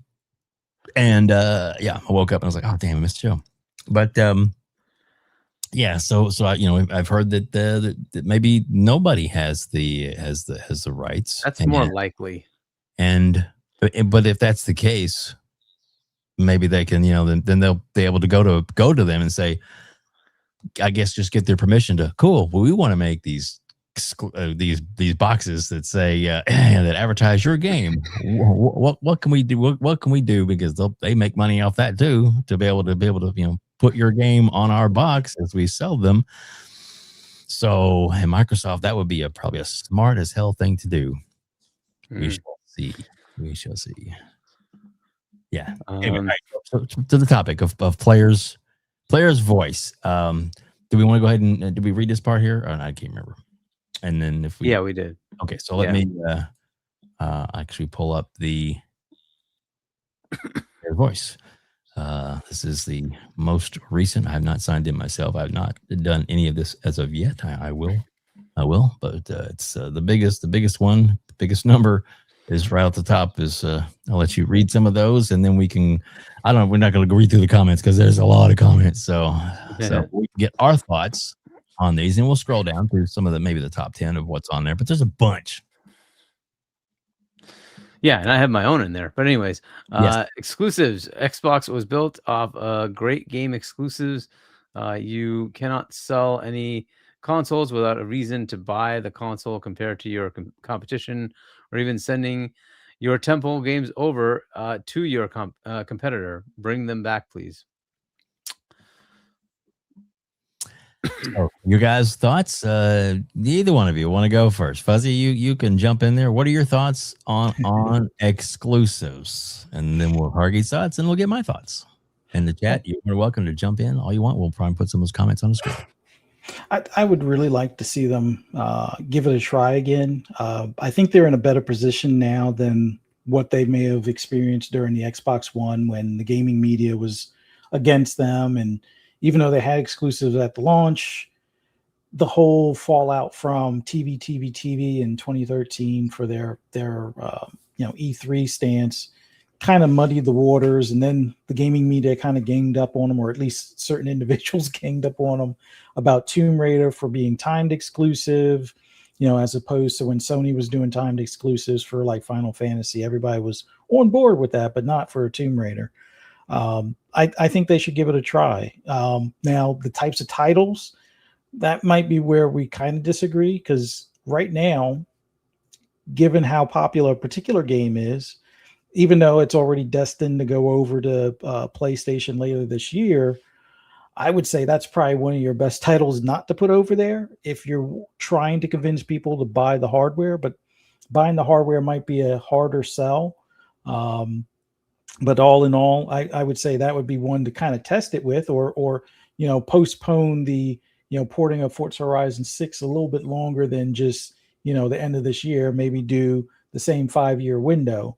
Sure, you're kind of blowing off 5 million sales possibly, But then again, you might still get those 5 million sales now that people have had a taste of Forza Horizon 5 over there.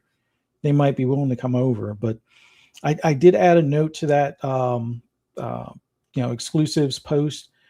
Voted it up as well as a lot of the ones that are in the top 10.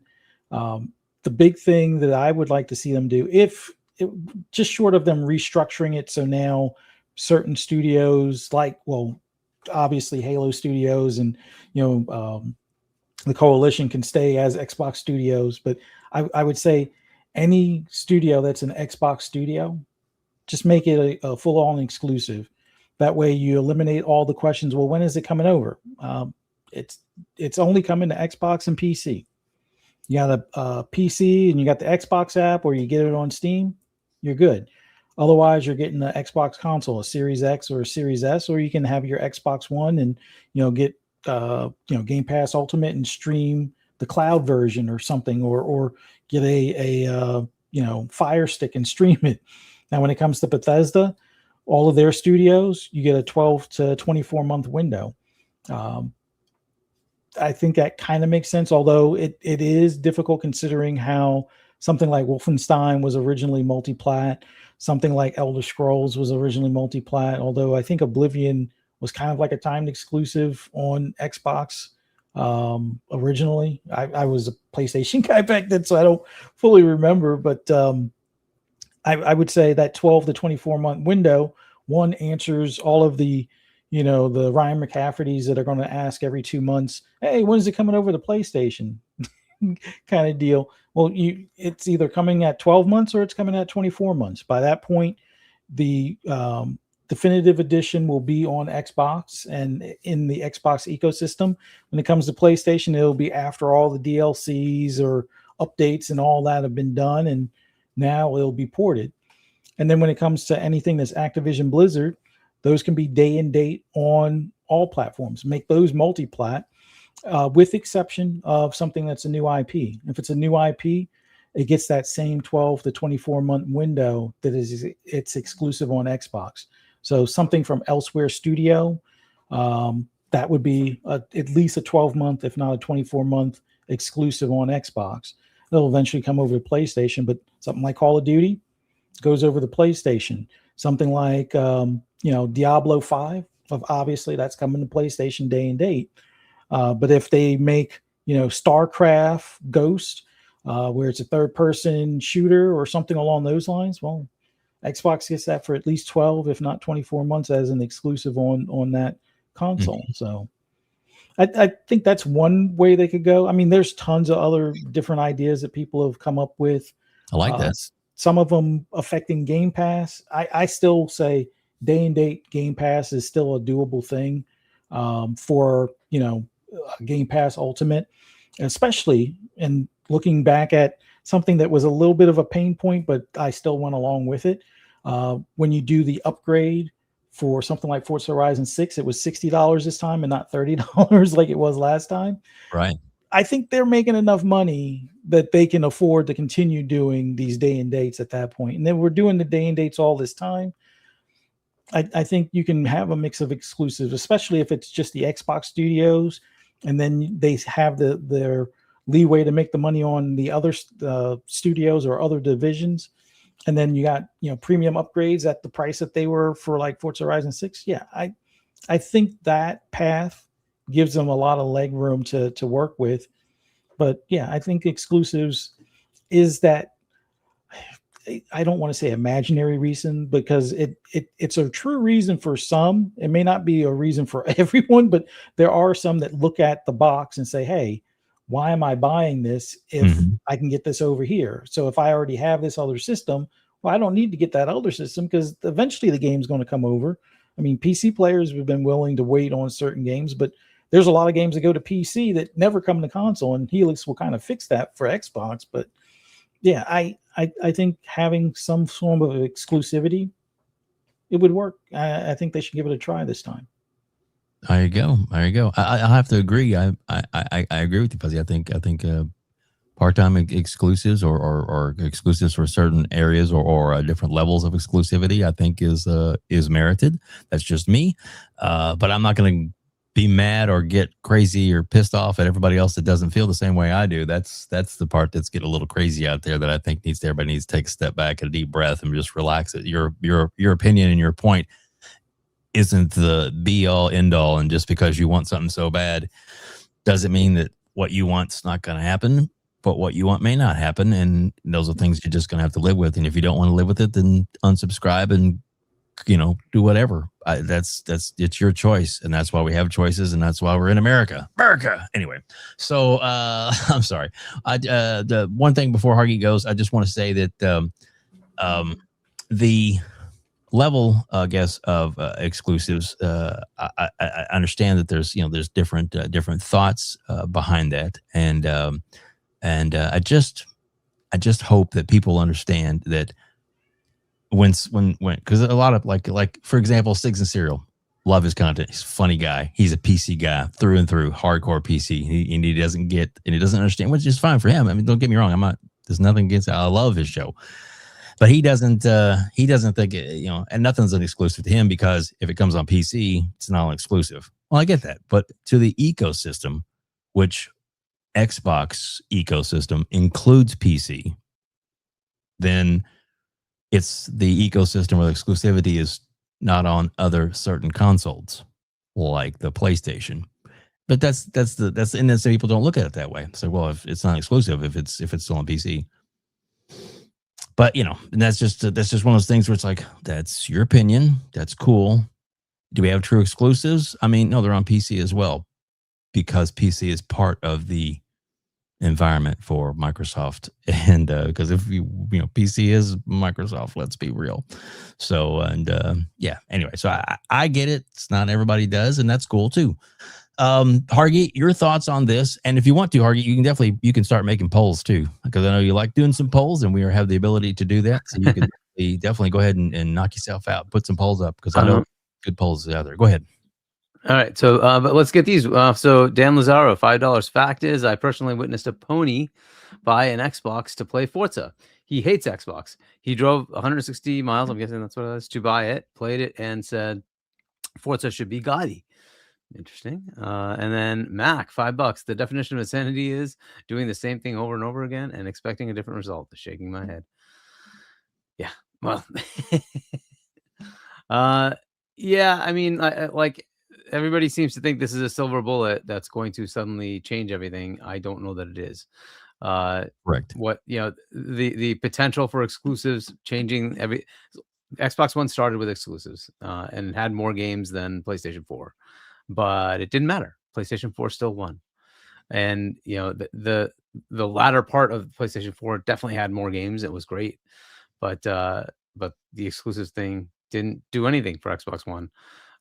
It's more just the negative association with Xbox that pushed people away.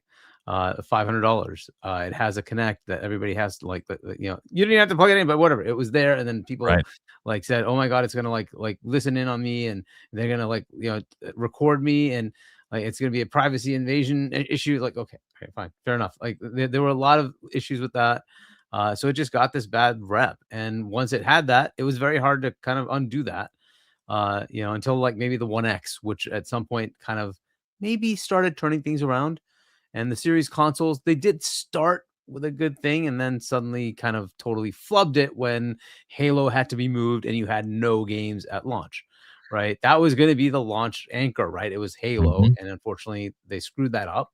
And this is kind of the thing, right? The rake steps that we just keep talking about over and over again. So it is what it is. I don't know that this is going to change anything. What we hear is a signal, and unfortunately, this is the signal that's out there. It's day ones or exclusives. You have to pick one, and unfortunately, that's what's out there. And until I hear signals otherwise, I'm going with that as the signal, because unfortunately, if they put it out there, and they are putting it out there, it's not just the one poll from Jez. It's way more than that. They're putting this out there. That is what they're debating. It's day ones or exclusives. And if you want the exclusive so much, you're going to lose Game Pass. And to me, that is devastating, because that means those studios that are not the ones that can sustain themselves on their own, because they don't sell games at the millions of copies level, will just be shut down. And I'm just so disappointed that that's the direction we want to go because of exclusives, which I don't know that it's going to work. This could work if your console was $250. Your console is likely going to be $1,000 plus $250. It's not going to happen. People are not going to buy these things. It's very hard to justify. It's very hard to justify. If the PS6 comes in at a really discounted rate of like $800, how many people are going to jump to that? It's very hard to justify that. Now, how many people are going to say, oh, let me spend another $1,200 on an Xbox? $2,000 when I could just buy a PC? Like, seriously, you have to think about the economics of what you're asking for. When these things were $200, it makes sense. When they're 250, still makes sense. 300 still makes sense. Now we're edging into like the base level. Yes, you still have the Series S. But if you buy a PS5, it's $600, $650 to buy that thing now. Mm-hmm. Your Switch 2 is $500. Like, it's getting into ridiculous territory. I don't think it's viable for the vast majority of people out there. It just isn't. We're privileged enough to be able to do that, right? That doesn't mean that everybody else out there is. Out of the 100 million customers that PlayStation has, how many millions can actually say, I can buy 2 consoles? You have to think about that. Right. And at some point for them, it's like, okay, do I not put it over there and get that money or not? Right. And that's something they have to figure out. So they're going to either monetize us or they're going to monetize them. Yep.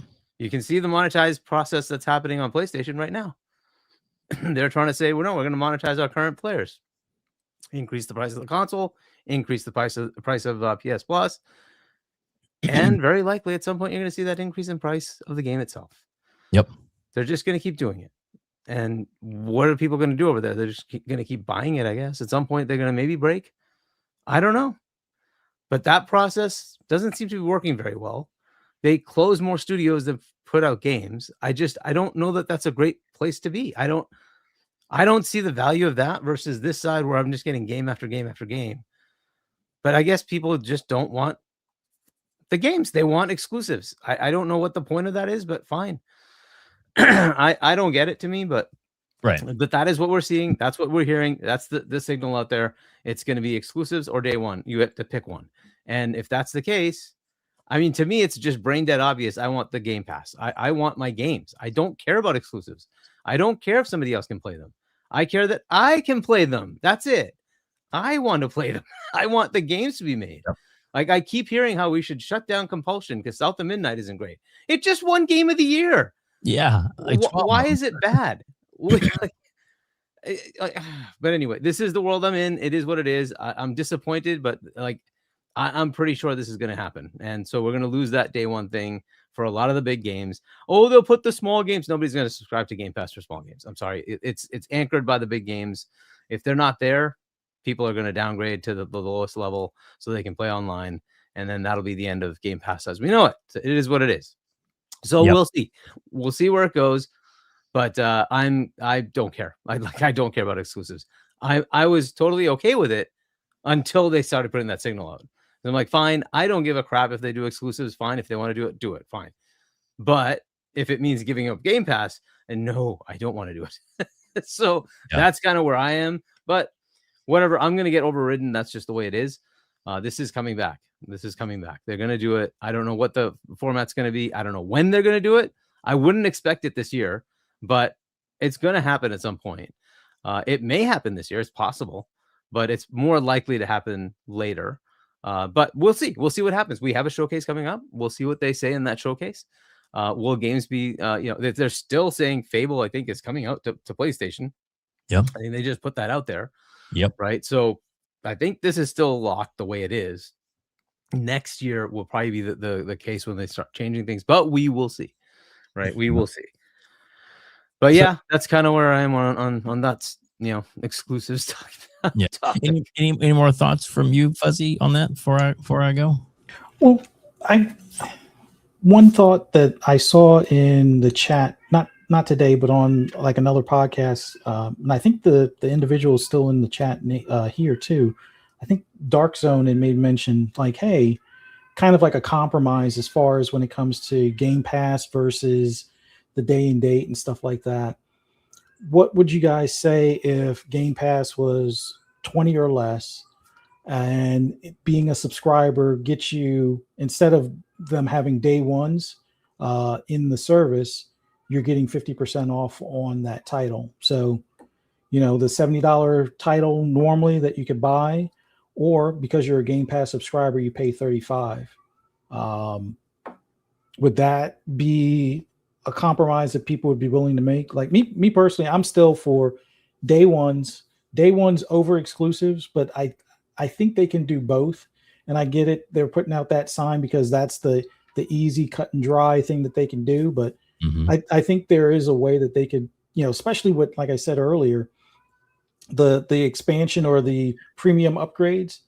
If you're going to charge $60 for those, you're getting, if the game is like a Forza Horizon 6 where people will love to get in there early to grind or just play around and the FOMO kicks in kind of thing, then I think that's your way of making up the day one sales. But also keep in mind, like people like me, before prices went up to 70, I was buying a lot of these games without thinking twice about them. Or I would wait, okay, it's 30 days later, it's a little bit more than the 15% off, because I think they used to have it where it was 15% off the minute it comes to Game Pass, and then after 30 days, it was like 25% off. So a lot of those titles I would buy like the upgrade and then buy the rest of the game, at the 30-day mark, because it was, a bit less. Because I know I did that with MLB The Show and things along those lines as well. But like if you could do the day one games for about half price if you're a Game Pass subscriber, this is if they completely, get rid of Ultimate until your grandfather, subscription runs out kind of deal. Would that be acceptable to people? I mean, me personally, I'm fine with the $22 or $23 for the day ones. And if you make a handful of games exclusive, great. If you don't, I understand. But it just feels like whatever the case is, the day ones at that point, they really need to push to convince people to subscribe to Game Pass on not only on PC, but if they can console, but at least for things like the Fire Sticks or the Samsung and LG TVs, they need to grow that base somewhere. And PC seems like the great, area to grow. China, which they're now working towards doing Game Pass there as well, that could be the avenue to help subsidize some stuff. Although I keep hearing that they're not going to subsidize this go around. I keep pushing back. I don't want to pay over $800 for the next console. I know people are saying it's $1,000 to $1,200. I think we need to stop saying $1,000 is acceptable or $1,200 is acceptable. Try and convince them that under $800 would be acceptable, or $600 if possible. But I know that's not realistic. But at least if we're going to be asking for things, that would be the things I would ask for. But yeah, I don't know why they can't do both. They were sort of doing both up until the 4 games. So I don't know. It just feels weird that they can't continue to do it. But that's just me. Yep. Yeah. No. And I think that I know this topic is very heated on both sides, and I get it, and I understand. And Hargeet, 1000%, you are the man, and I'm not in disagreement with what you're saying. If it is, which was, we've heard things through the grapevine. Nothing's official yet. Right now, the plan is the plan until it's not the plan, and it could be not the plan to have exclusives in the future. It could be not the plan to have Game Pass day and date. That could be the plan going. It could be coming up. We don't know. We officially don't know. So until it's official, obviously, it's a lot of rumors and speculation, and that's kind of what we're talking about today. So I'm not trying to get anybody's goat, not trying to make anybody mad. Everybody's opinion is valid, very much so. And like I said, Hargeet, but go ahead, Fuzzy, go ahead. No, I was going to say, there was one thing I remember Hargeet said, I think like a week or so ago, that I kind of like that idea as well, where let's say they had some sort of poll, or not a poll, but like a bar on the game. And if the bar gets filled up, it stays exclusive. If the bar doesn't get filled up, well, you didn't buy it enough. So now we got to make money, elsewhere. There's got to be other options out there. And I like the idea of other options. I agree with some of the people in the chat where it's like, we got to stop saying one or the other kind of thing and just come up with options where none of us are CEOs to run $1 trillion company or anything like that. But I think us putting the ideas out there, and it seems like this leadership is more willing than all others prior to listen to the fan base. Maybe something sticks. Hopefully something sticks that is like that happy medium, because compromises can be made. I know it doesn't seem like that in today's age, but compromises can definitely be made. For real. And the one thing I'll hopefully everybody can sit back and just think about this just for a sec. We have almost 300 people here watching us live, by the way. Thank you all so much for joining us, both on YouTube and on X. But one thing I want to just say right now, that we know that Forza Horizon 6 is right now only available on Xbox, PC, Steam, cloud kind of thing.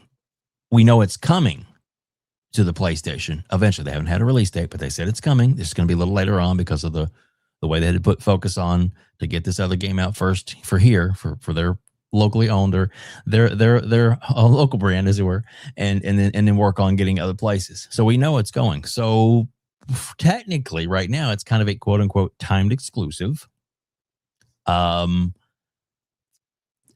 I think that if it's something like that, a timed exclusive isn't 100% exclusive. I get it.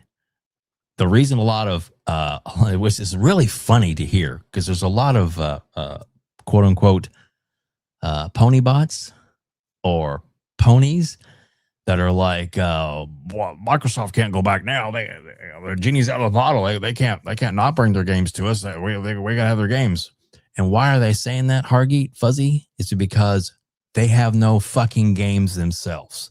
The only games that they have coming out are Wolverine and whatever might be coming out in the future that's intergalactic or whatever, but that's still not on the plate yet.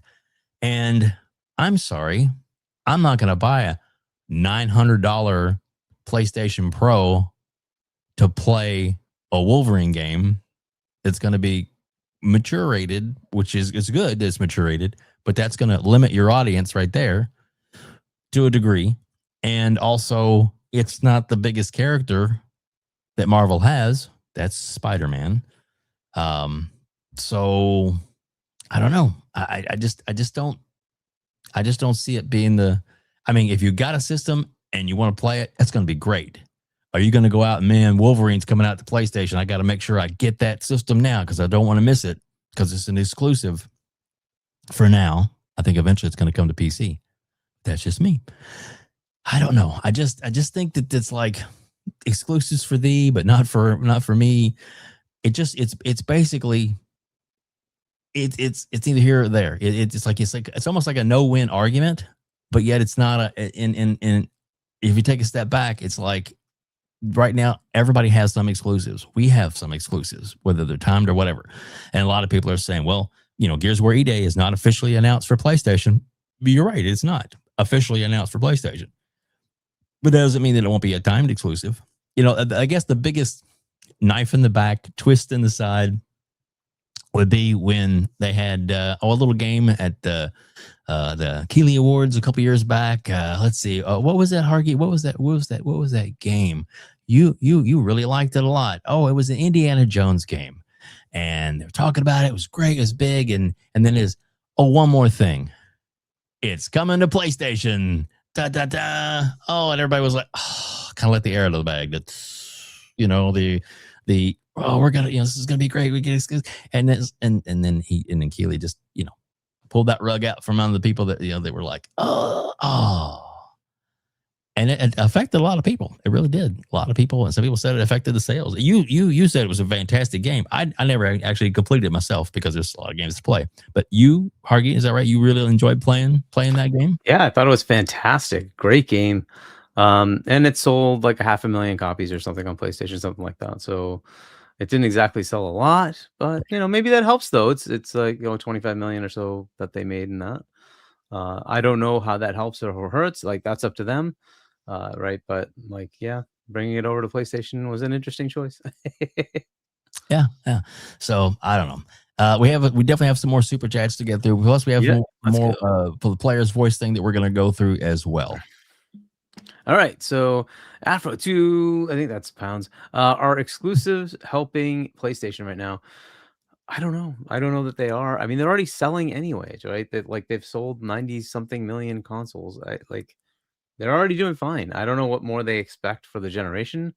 I wouldn't expect it to sell another like 70 million consoles. Like that would be an insane thing. So if they sell another 20, that's a lot. If they sell another 30, that's insanely good. Yeah. I don't know how much more they're expecting for the generation. They're already talking about PS6, and that usually means people will start saying, well, do I want to get this or wait? And you're in that kind of range. But unfortunately, there's also games coming out this year that are going to be current gen only. And if you're still on the old gen, you want to upgrade. So there's an opportunity for them to sell more. They do have a big game. Wolverine is still a big name. It will hopefully help them, but GTA will help them. That's going to be the other big game, right? Call of Duty is going to help them because that's the other big game. And unfortunately, until I see some sort of like marketing balls from Xbox saying, "Oh wait, don't we own that Call of Duty thing?" Yeah, you do. Maybe you should market it yourself, and maybe you should have the game bundled with your console and put it out and say, "Hey, you can play Call of Duty and GTA, and you can play other games on the Series S or the Series X, and you don't have to spend twice as much on a PlayStation. You can just get the Series S, and we'll give it to you at $350, right? Discount $350. Here you go, right?" And like they can do it. I literally bought the let's bring it over like that. I got the Forza controller and game with the bundle because it was $10 more than buying the Series X. So I bought the Series X that came with these two because I'm like, well, that's just too good a deal. It's back to $500 for the console. That's literally what they did. It was discounted to $500 for the console. And I'm like, okay, well, yeah, I'm gonna just get that. They could absolutely do that. If they could get the Series S back to its original price of $300 in today's market, that would be insanely good in comparison to everybody else in literally this holiday. The Switch 2 will be $500.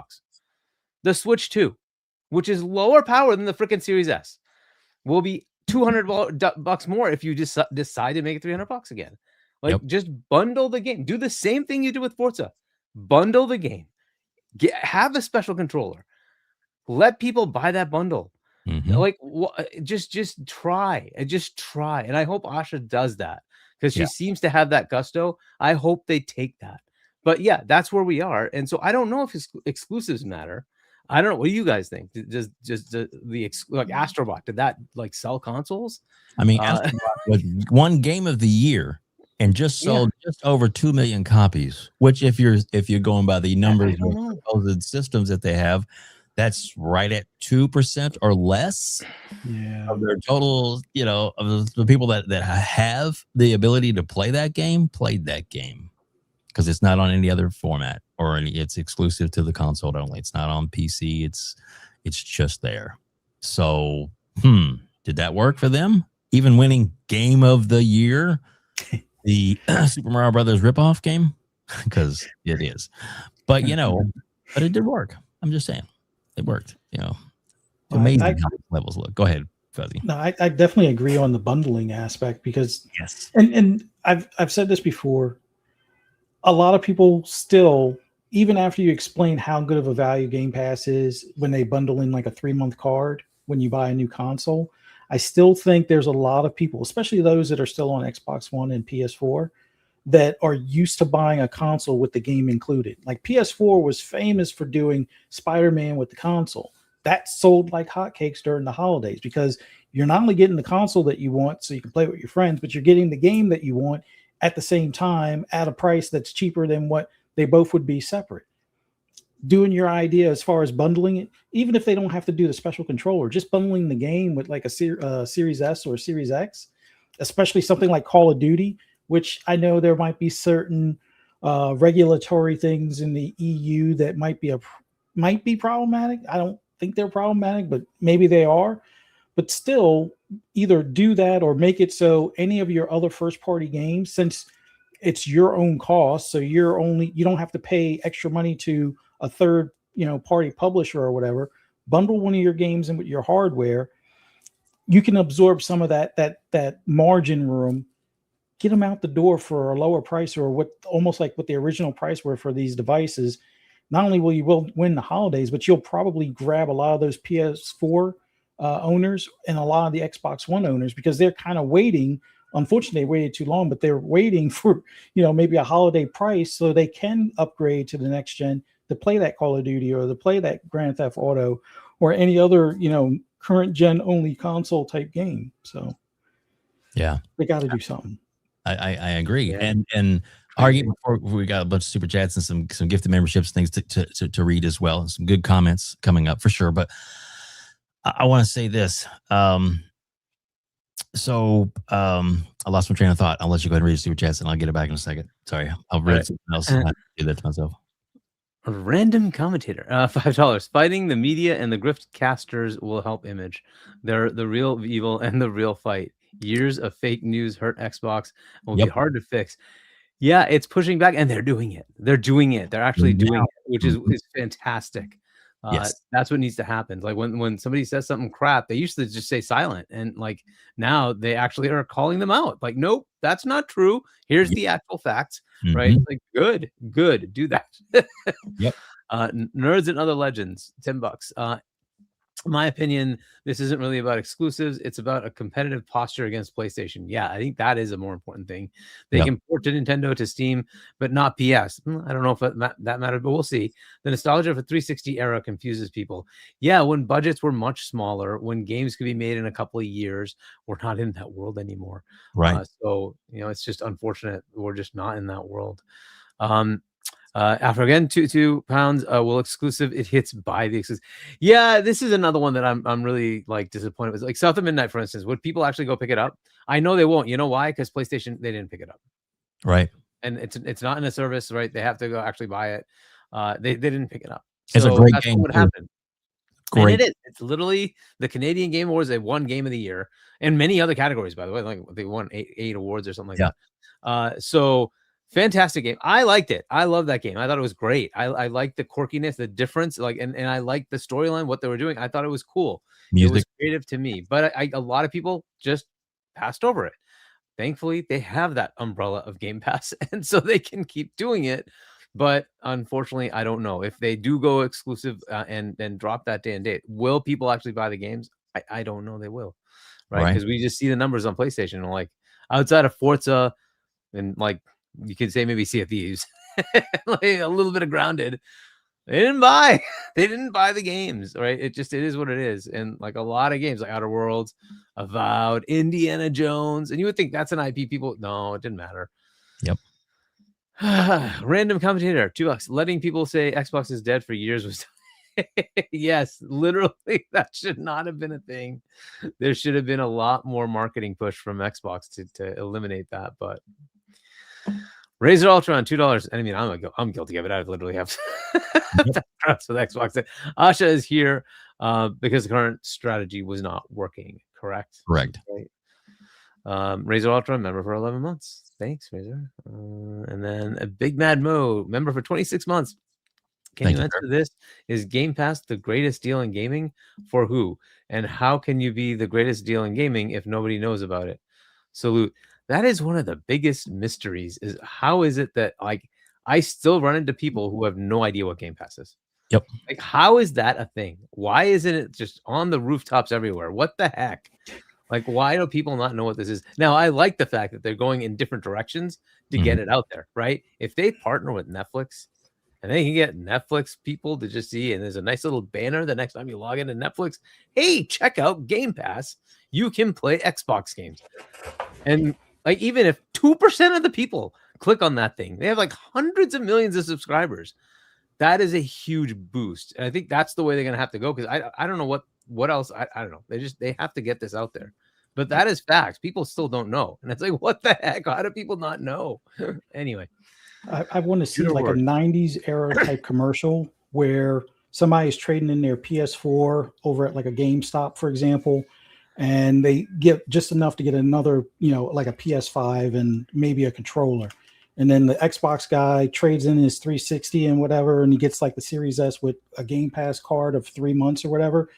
And he's like, well, what is that card? Oh, it's like having a whole library of games, and then they just dump a bunch of cartridges on that guy and show like the pile of games, like 400 games that you have access to. And I get to, play them whenever. And then when I'm done, I don't have to worry about, trying to resell them. I can just wait until the next month when more games, and they dump like another 100 games on their head. Like they need the visual 90s style commercials to really drive it home. And I think that's because those are the type of people that usually look at the console box and it's like, well, what game comes with it? Well, games are sold separate and they're $70. So see what's on the wall. And it's like, yeah, I think they got to start showing you getting hit upside the head with 400 boxes of games when you get one of those cards, and that will drive the feeling home of what you get out of it. Agreed. Yeah. Judo Roars, $2. Hargeet, can the brand and console survive multiplat? I mean, it's there now. I don't know. I have no idea. We'll see, right? Victor Alstein, $5. Game Pass has room as a service to grow far beyond consoles if it can be on every device, which it kind of is, right? But it will need exclusive content to drive it. That's an interesting question. Is it exclusive content or just content? I don't know. That's it'd be an interesting question as to like how does that work, right? But what before you do what did Phil say? This is about delivering great exclusive games for you that ship on platforms where Game Pass exists. Just want to put that out there. Lord Starkiller gifts 10 WebDave memberships. Thank you so much, sir. Thank you. That's awesome. Awesome. After again, countries where Xbox is sold think Xbox sucks because no advertising. Yeah. And the only thing they hear is from their friends, Xbox is dead. Why would you buy that? Go get a PlayStation. That's literally what it is, guys. No games at series launch. Redfall exclusives won't fix the image. That's 100% the thing. The image needs to be rectified. Thankfully, they're working on it. They're working on it. it. They really need to do it. Yeah. So they are working on that. Sir C. Julius, $5. South of Midnight was a masterpiece. Played it on Game Pass, bought it digitally. Hope it gets a physical someday. Yeah, I mean it was great. I thought it was awesome. But get the sequel. Yeah, I don't know what they're doing next, but like whatever they do, like I'm looking forward to it. James Thomas, member for 5 months. All right, thank you for renewing. We appreciate that. We have another one that just popped in. Did we just get a new one? Yes, we did. Afro again. Hargeet, tell Asha to do a last gen trade-in to get money off any current gen Xbox, except old PlayStation and Xboxes. Do it before GTS. They just did, by the way. They had a campaign. I don't know if it's global, but they had a campaign. If you have an Xbox One, you would get a deal for you on the Xbox homepage that would allow you to buy the console, and it was pretty steep discounts. I think the Series X was $300. So they gave you a pretty good deal. The Series S, I think, was down to 220 or something like that. Or maybe it was 320. I think it's something like that, but it was discounted. There was a big discount. So they have already tried that. So hopefully that will happen. And it wasn't for PlayStation players though. So there could be some deal where they work with a GameStop or a Best Buy or something like that to do a trade-in and do offer some enticement to get old last gen consoles up to the Series X or Series S. All right. So and then we got go for it. Baby boy Ray, a member for 10 months. Ray, what's up? What's up, homie? What's up? So with that, I had my Xbox One that I gave to one of my best friends because he needed a Blu-ray player. And I was like, I got this system and I'm not using it anymore. So I just gave it to him. Okay. And he made up his account and stuff. And he's played some free games on there and stuff like Crackdown, stuff like that. Not a big gamer anymore, but they use it for watching movies and stuff, which is cool. And then I heard about that thing that was trying to get you to upgrade, right? And I thought, man, I wish, I didn't have that system anymore. So I couldn't access those deals. So I was talking to him one day and he's like, man, I keep getting these ads on there talking about how we can upgrade the system. I was like, oh, really? So under his account, I bought a refurbished digital $300, $299 through the Microsoft Store. Nice. So I could have another one, just to have an extra one. So yeah, it definitely was there. And of course, once Do you see how much easier it is to swallow $300? Yep. Versus $600, right? And that's the thing. If they can make it cheap enough, then it makes sense, right? But it would have to be cheap enough. It'd have to be impulse level, and that's got to be 300 or lower. It's got to be pretty cheap. So they're just gonna have to figure that out. I gave him the money, and then he put it in his account, and then he bought the system because it had to go through his account. I couldn't like go in and use. It had to be all through him to do it, to make the transaction finish. But it did. It worked. It shipped it, got him to his house, and of course he just lives a couple blocks away, and he's like, "Hey, you got a package?" I was like, "Yay!" There you go. And I just actually opened it up like a week ago and put it in, loaded it up, and it's all works just fine. Yeah. So basically the same price as the original S for the 512 in memory. And this is a full gigabyte, and it has the power of the Series X because it just didn't have a disk drive. It's the only thing it doesn't have in it. And it's a spare backup. What's up, Zocker? You have to read that. That's another good point. That ROG Xbox Ally X, $1,000. But it's selling. It's still selling. Oh, sorry, my dog's. I don't know if you can hear the dog. I did have somebody. Somebody made the comment said, "Fuzzy, feed your cat." It's like he's talking in the background, so you can probably hear him when I'm off mute. And that's absolutely fine. It was just a funny comment. I was like, "Hey, no big deal." Zocker, great to have you in the audience, buddy. We appreciate you so much. So yeah, and him and Fun's kind of got a great little testy yesterday. That was kind of a, and of course Gaz is, but Gaz was making all kinds of clips and throwing them up.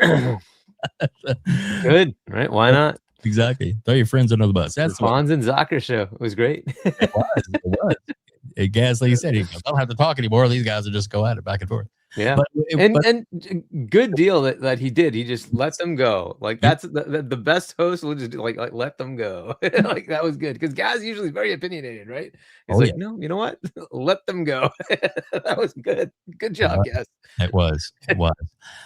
So, what do you want to scroll down this list a little more? I know we're kind of running short on time. Fuzzy, how are you doing on time? Are you needing it out here anytime soon? If you do, let me know. No, I'm good. I text the wife to feed them for me. I'm just kidding, dude. He's unlike other certain YouTubers, MBG, that will have goals where you have to give super chats and shit like that to feed his fucking cat. That's ridiculous. But that's what he does for his grifter. I mean, as a great community member, not anyway. So I love the image of him and Alex on the couch. So that's hilarious. All right, so let's go through some of these others, maybe a little quicker. But so we have I guess the second highest voted on or requested in the voices. It's official from Microsoft is make online multiplayer free to access. I think it's a no-brainer. I agree with Hargeet that it's we'll let him get into it more, that they make a lot of money because of this. But if Helix is going to be quote unquote PC hybrid PC games as well, you really can't do that, considering if you're on a PC, you don't have to pay the access fee, this extra inline fee. So your thoughts, Hargeet, first, and then we'll go to Fuzzies. Yeah, I mean, I would love that, but it is money, and I don't know what their plan is. We keep hearing it's kind of like this hybrid PC thing, but like, are they really going to go PC, or are they going to stay on console and say, nope, it's online access is still pay for, and all the accessories still, you have to make them as certified Xbox devices. I don't know where they're going to go. Maybe we'll get more information next month when we go there, but that's going to be one of the big ones. And if it is more open, then you're right. Like if you have the option to buy the game on Steam and not pay the online access paywall thing, why wouldn't you do that? So most people are probably going to do that. unless you want Game Pass. So like this is a Game Pass tier, right? You'd have to pay for Game Pass that allows you online access. So I don't know what that's going to look like. It is an interesting ask though, and we will have to see how they respond. On the one side, we're saying, hey, we want exclusives and we don't want you to get rid of day ones. And on the flip side, and this, by the way, may be the reason why it's day one or exclusive, is that they are going to get rid of this. And if they do, well, that's a lot of money that just goes away. Yep. Like, well, if that's going away, then I need to kind of make up for that. And how do I do that? Well, it's either day ones and, everybody has to shift to a higher tier, or it's games are going to go exclusive, but there won't be day one. Right. So these are the things that they have to juggle. So I think these first two are not mutually exclusive. I think they basically complement each other, and it's possibly why we're seeing some of the stuff come out of them, right? So this may happen. I think this might be something they are looking at. But if they do it, then you just have to accept that there's going to be some other monetization that's going to replace it. They have to get the money somehow. Yep. So just deal with it, right? So but I like the idea of getting rid of the paywall. And the other major problem is that the majority of the people like play on these consoles, they play the same multi-plat games: COD, Fortnite, Apex, all those the normal games that you see on both consoles, PlayStation, and in fact even on Nintendo sometimes, but PlayStation and Xbox. And some of those games, in fact, do require the online. But the folks that are just going to be playing that, they just lose out because they're not going to need to pay for Game Pass because they don't play Game Pass games, right? They're not going to play anything in the rest of their catalog. They don't care. All they play is those games, right? Yep. So they will buy the COD, right? Because they will play COD. At least a lot of them will. And that is now a full price game that they're just going to get the money. That's great. That's awesome, right? But as far as the rest of it, I don't know. I know COD players that have just zero interest in playing anything else. They don't care. Oh, it's cheap. It was cheaper in Game Pass. They didn't care. They still just wanted to get the base level, to get the what was Xbox Live Gold, and buy COD and just play COD. That's it. They don't care about anything else.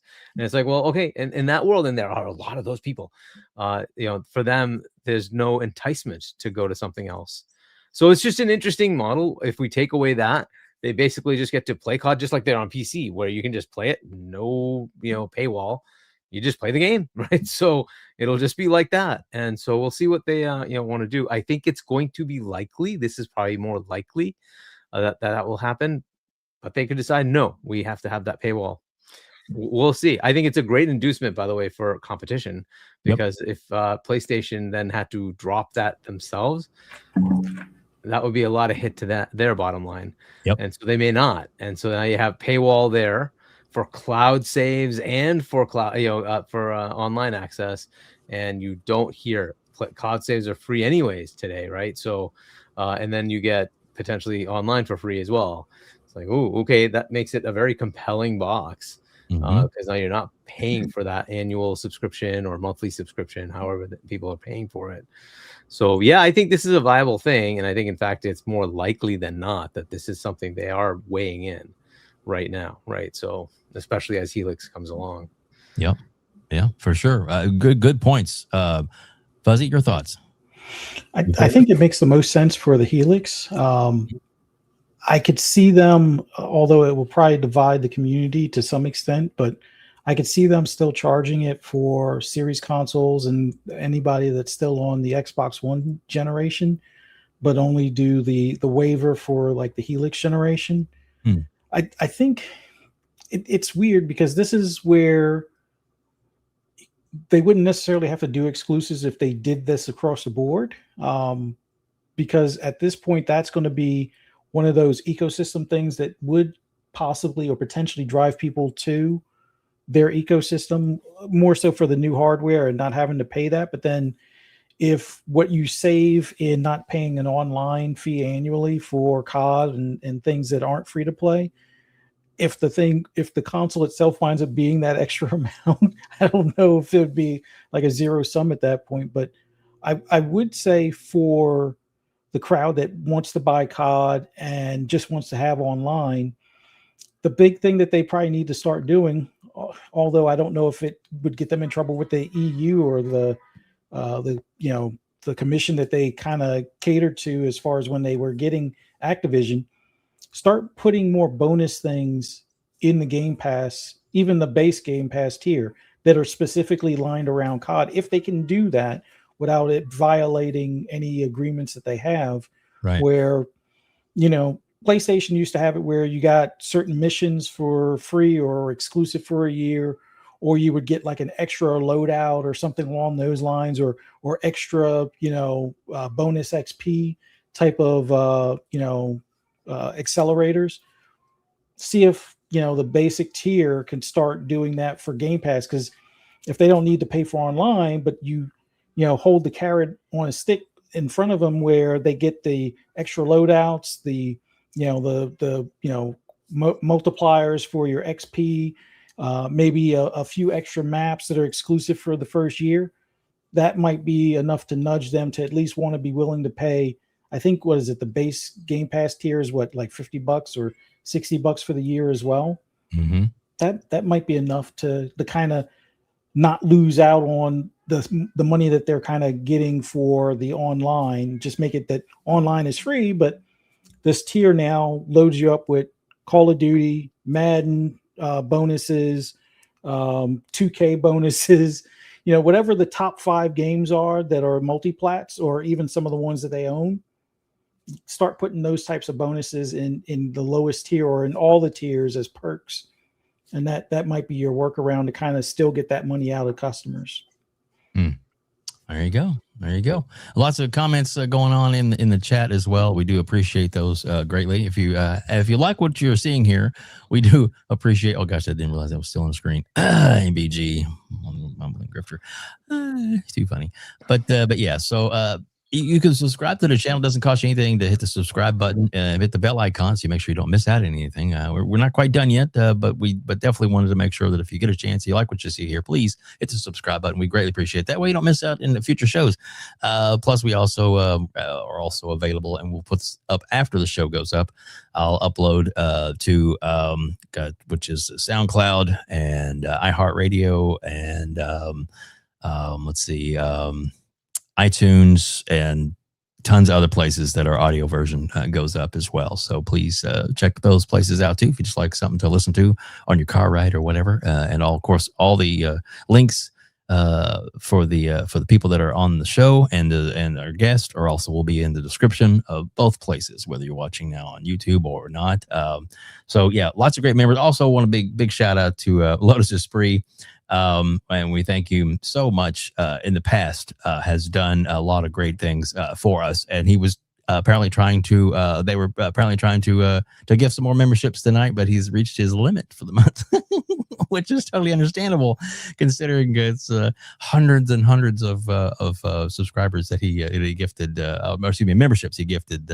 Last week and the week before. So thank you so much for Lotus. I just want a big shout out for that. And it's never expected, always appreciated, but not required at all for anybody to gift or do a super chat. But we definitely want to make sure that when you do spend the money, we give you a shout out for that. And we definitely want to thank you. That's why my memberships are only $1 here. That's it. That's all. Yeah. Gives you access to over 30 emojis, which are some crazy ones in there. We got Fuzzy's emoji, since he's our guest, is on there as well. You can burn up the Belvedere, and a lot of other good ones, including some recurring guests that are on our time, like Holly, that blue number. FARK QUE is also got his own emoji, as well as Epic Treasure, who's in the chat earlier today. So she's got her emoji, and Nut Griggity is also he's also there. A lot of other great ones as well. So have a little fun with those. Have some fun. We do appreciate it. Argie, you want to read that comment? Yeah, I was just saying, it's like to that point, right? Paying $11 a month just for playing Gran Turismo, right? Like one game, and it is what it is. And by the way, that's also how you get your cloud saves, which is kind of disappointing on both Nintendo and PlayStation that they do that as a paywall for cloud saves. But yeah, exactly. That's what it is what it is. I Ghost of Tsushima, I had to make sure that I downloaded my saves from the online to my console before I canceled, or I was going to lose all that progress I made. That bug pissed me off. I gave up on all of it. I don't care. Whatever. I'm so done with PlayStation consoles. Yeah, It doesn't no, matter to me. I'm with you. You know what? I still got mine. Somebody keeps saying you should sell yours because I got like the purple face plates and stuff too. All the kind of accessories. Oh, nice. Yeah, and all this other extra stuff, controllers and stuff, and I could probably sell it now at Make some money. a decent little price. Yeah. Sell it, get rid of it, and I mean, you know, Yeah. and then just bank that money for the Helix or whatever it's going to be called when it comes out, and have that ready to go. But and needless to say, I've already actually got that money ready to go already. I got a couple $1,000s just sitting there waiting for whatever whatever they throw at us, whether it's a handheld or whatever, it's there for it. And I get most people can't do that, and I'm not bragging or being bodacious at all. I mean, I'm 60 years old. You know, 4 years and 2 months away from my retirement from my current job. And so I've made some good financial decisions throughout my life, and in a very comfortable place. And so I only have, besides utilities, I only have one outstanding bill, and it's a car payment, and the house is just about paid off. So there you go. But that's just because the way my dad taught me. He's like, you know what? Here's what you need to do. Because when I was my youth, man, I was bad with money. It was not pretty at all. And then I learned a few life lessons, and in a divorce later, hey, you need to get a little smarter with this. Yeah, and luckily I've instilled that in my kids too. So they are definitely on that right track financially too, which is good because that means less burden on me now. Just saying. Goodness. All right. So we'll go through some of these other ones a little quicker because I know I don't know if we have a lot more topics we could go over, but I'm not sure what else we're going to be able to get to because we're already at the 2 hour 15-minute mark. And thank you all so much for being here. We got 261 people that are still watching us live on YouTube and on X, and we greatly appreciate it. Usually we try and keep it around a 2 hour show, but and next week's show, just so everybody knows, we will have some members from the community that are going to go to FanFest. We'll be on. And Fuzzy, if you want to jump in for a few and just say some things about your excitement or what you're expecting, that's kind of the it's kind of going to be the expectation show and the wishful thinking show and the what expectations, maybe some rumors, maybe some other things that we'll go over. We won't spill any beans if we definitely know them, but we definitely have some things to talk about next week. I have a lot of big names in the industry that might just stop by and say hello, and members of the community that you guys know already. So far, we got like 6 or 7, and hopefully, Hargeet, we'll talk after the show about maybe some other people that are on our What's Up for the road trip that we might be able to reach out to, Walgerman and a couple people like that I'd love to have them at least come on for a few minutes and say some piece or whatever before we actually get to the big show the week after. So yeah. And I will be, at least me, depending on how tired Hargeet is, we'll definitely be doing a show of some kind, whether it's from the hotel room or from the lobby of the hotel with other guests. We'll see, but we'll definitely be doing a wrap-up show for the Summer Game Fest weekend, especially after that day will be, earlier in that day will be the ultimate fan fest. I'm so pumped for this. I just have no freaking idea. Okay, so we have the backwards compatibility is third on the list, which, you know, from what we understand, that there's some announcements looming and some things that they're able to do and tweak, and that one of the big things is going to be the way they've refocused their efforts on making the Windows 11 more like the console type events, and that the Helix will be one of the big things about that. Is it's going to be any quick comments from either one of y'all about backwards compatibility? You guys, I mean, I'm sure you're excited for what we have already and then going forward. Fuzzy? Yeah, I'm just glad that they're reinstituting that program. It'll be great moving into the next generation. So making sure all that stuff works all the way up through Helix. Maybe if we can get a few Xbox, original Xbox or 360 titles added into that mix from the fan votes, that'd be awesome. Yeah, I actually heard a good idea from somebody that I thought was kind of cool. So now on the console, they have the ability for the Xbox console that you can plug in a keyboard and mouse. So it's kind of been there on certain games, but now it's pretty much available for any game. And say they brought back the backwards compatibility of a game like, I don't know, Steel Battalion, and you didn't want to buy that 60 button controller that obviously wouldn't be compatible because it was back on the older systems. Shout out to myself that I actually got to play it before it came out at an E3. That was the highlight of my E3. Was playing Stilbata and had to buy one. It was awesome. But you could actually plug in maybe a controller, not controller, but you can plug in a keyboard and mouse and still have access. There's a little, even like a little overlay that the guy did, and was like, ooh, that would be crazy cool. You could have backwards compatibility on a game like that. Dude, that game is a blast. I'm just saying. So yeah, Hargeet, your thoughts on this? Backwards compatibility?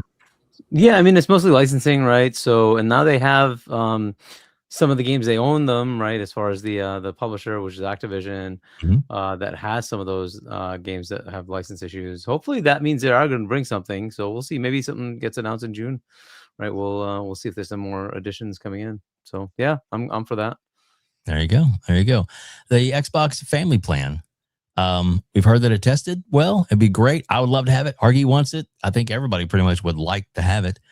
We've heard through Jez Corden that the big sticking point was EA didn't like the idea because of their access. Now, maybe they can make some tweaks and changes to it, or maybe have, Family Plan include everything, exclude anything that if you're on the Family Plan, you can't have access to, maybe you can have it just on your main plan, but you can't have your families who can't access the other parts of the EA part.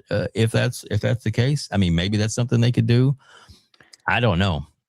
It just seems like it seems like a sticking point that you could go around or get away from to make it work. Yeah, and I don't want to seem insensitive, but I think there was too much kumbaya in the previous administration. Yep. And I don't think they have to play themselves as Microsoft and say, okay, EA, that's nice. I don't care. Yep, we're doing it, and just do it. And is EA gonna? What is EA gonna do? Like, what are they gonna do? They can pull out and be like, oh, cool. Yeah, literally, like, right, fine, okay, you don't want your fine. We won't give you money. All right, you would really want to do that? And they just got bought, right? Yeah, you just got bought by somebody else. Mm-hmm. You think they're gonna sit there and say, I don't want money. I don't want money. Like, are you kidding me? Mm-hmm. No. Like, I think that needs to be revisited by Asha to say, well, I'm doing this. Tell me why I'm not doing this. Yeah, and maybe revisit it. Maybe tweak it down. Maybe tighten it up. It's maybe there's 3 accounts to 1 or 4 accounts to 1 instead of 5. Yeah, total. I mean, I want them to do 5 total. I don't care. I want them to do what they originally intended and just put their foot down.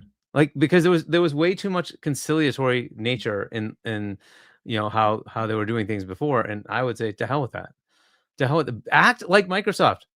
Just for once, act like Microsoft and say, no, we're gonna do it. Too bad.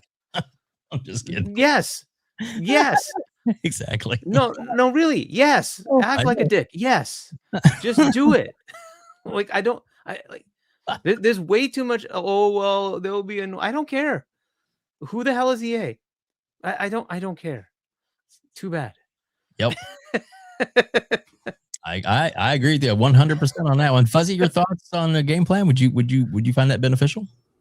Well, not anymore, because the boys are old enough to. Well, they've converted more so over to Steam now, but it would have definitely come in handy before. But I would still like to see them offer that option, because I know there's a lot of people that could benefit from that. Like Mav, who he's been, I think, buying 3 premium or 3 Ultimate Edition Game Pass subscriptions this entire time. So it's like, yeah, this would definitely come in handy. I just, like Hargie said, they got to put their foot down or lay it on the table or whatever they got to do.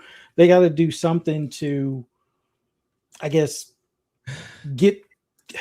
They need that aggressive sense that they had maybe in the 360 era. Get that groove back, kind of thing.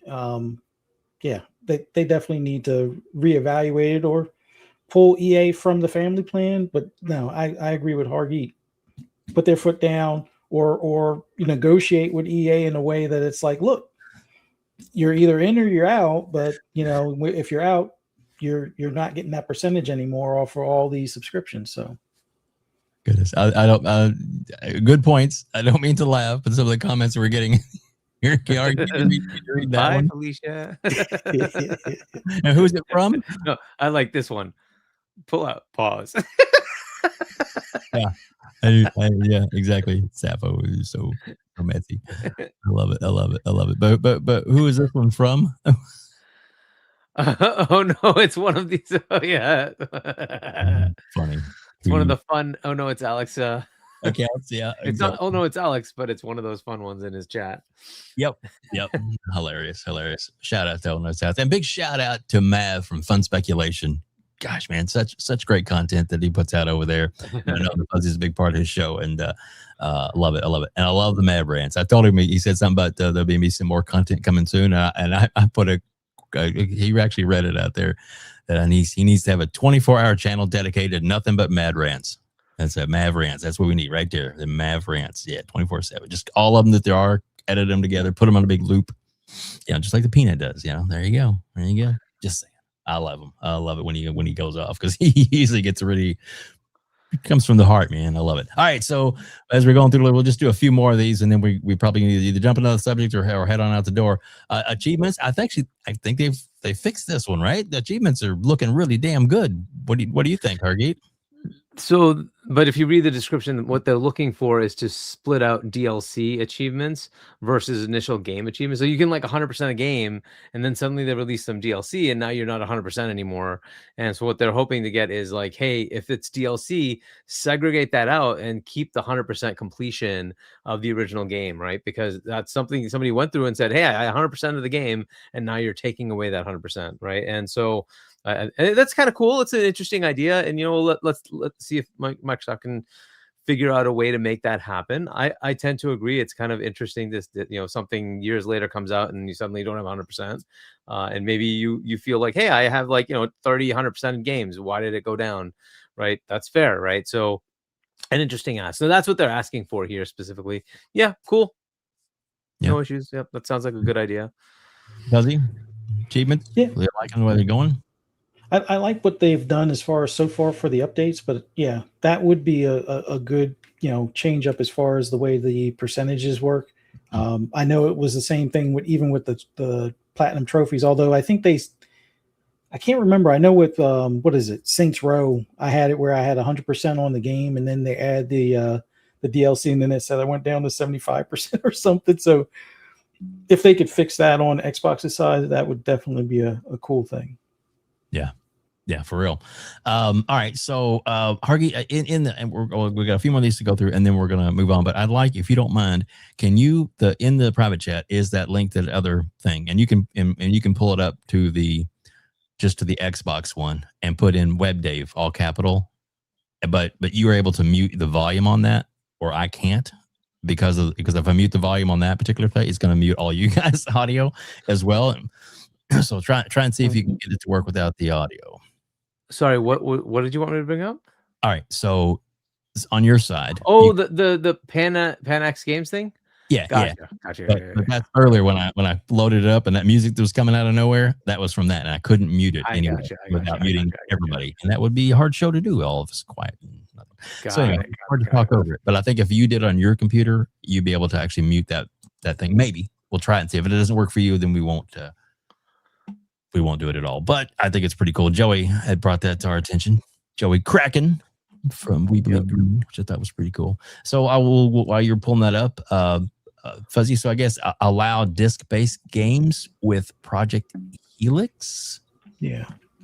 So. Yeah, I guess the idea is that I'm along the same thought process that the next generation will probably only be a digital console. Like, I'll be honest, nothing against those that are for physical copies only. I'm kind of surprised that they're still making disc-related consoles. I mean, I know there's a lot of physical gamers out there, but it's was it 85% or 90% that on both Xbox and PlayStation, most of them are digital buyers.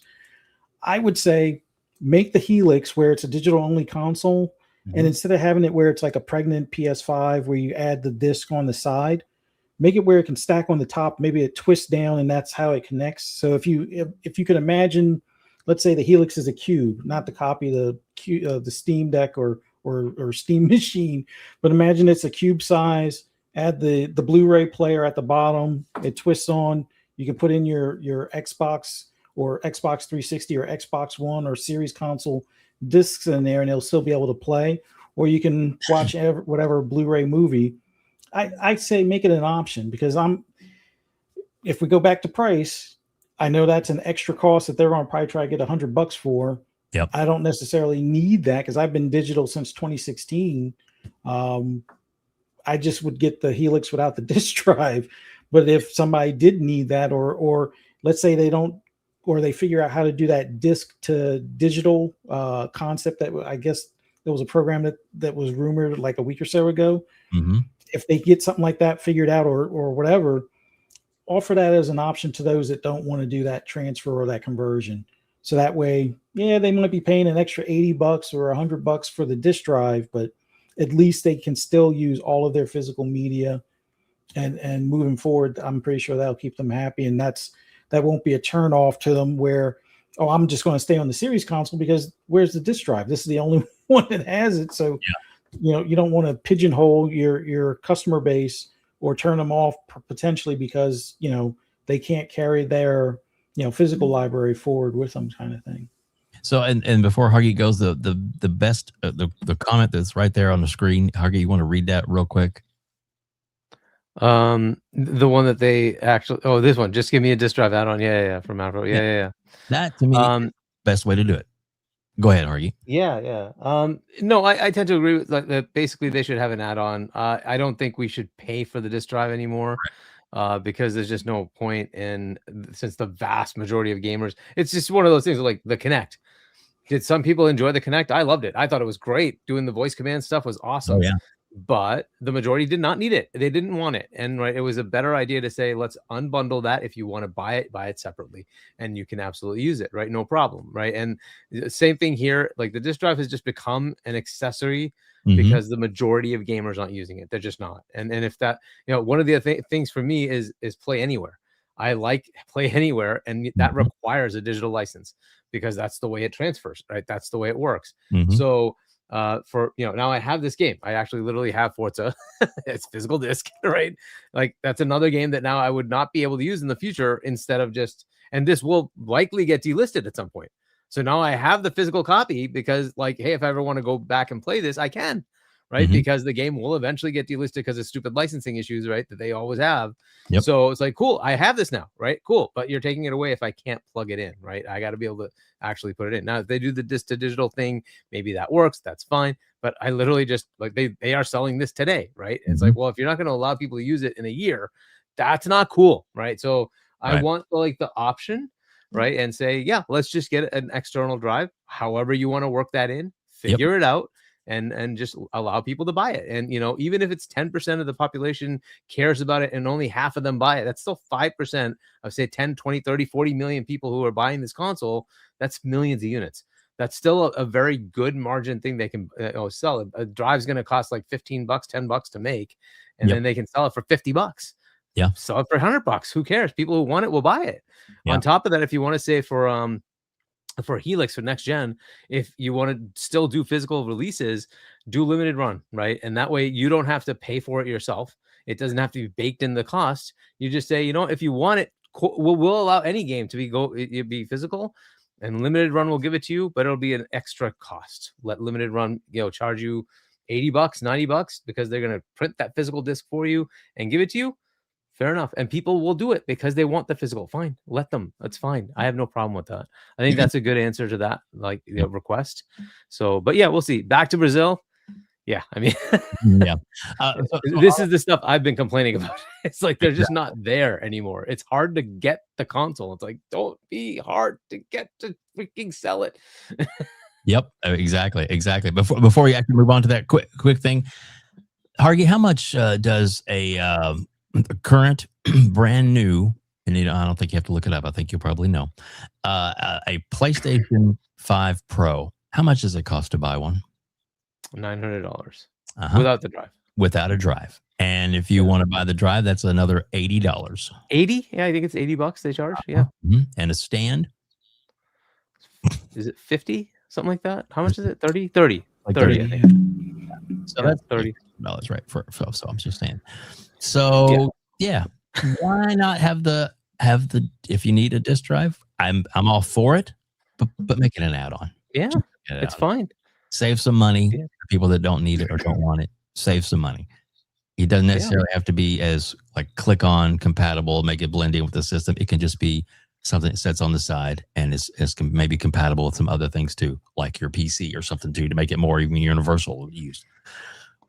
Not a big deal. I think there might be requirements to make it attach physically so that it can be secure, and I think that's why PlayStation does it. So, so it might be, but either way, it doesn't. That's their problem to solve, Right? Not our problem to solve. But yeah, that I'm good with what Fuzzy had. Like basically, just have it physically attached.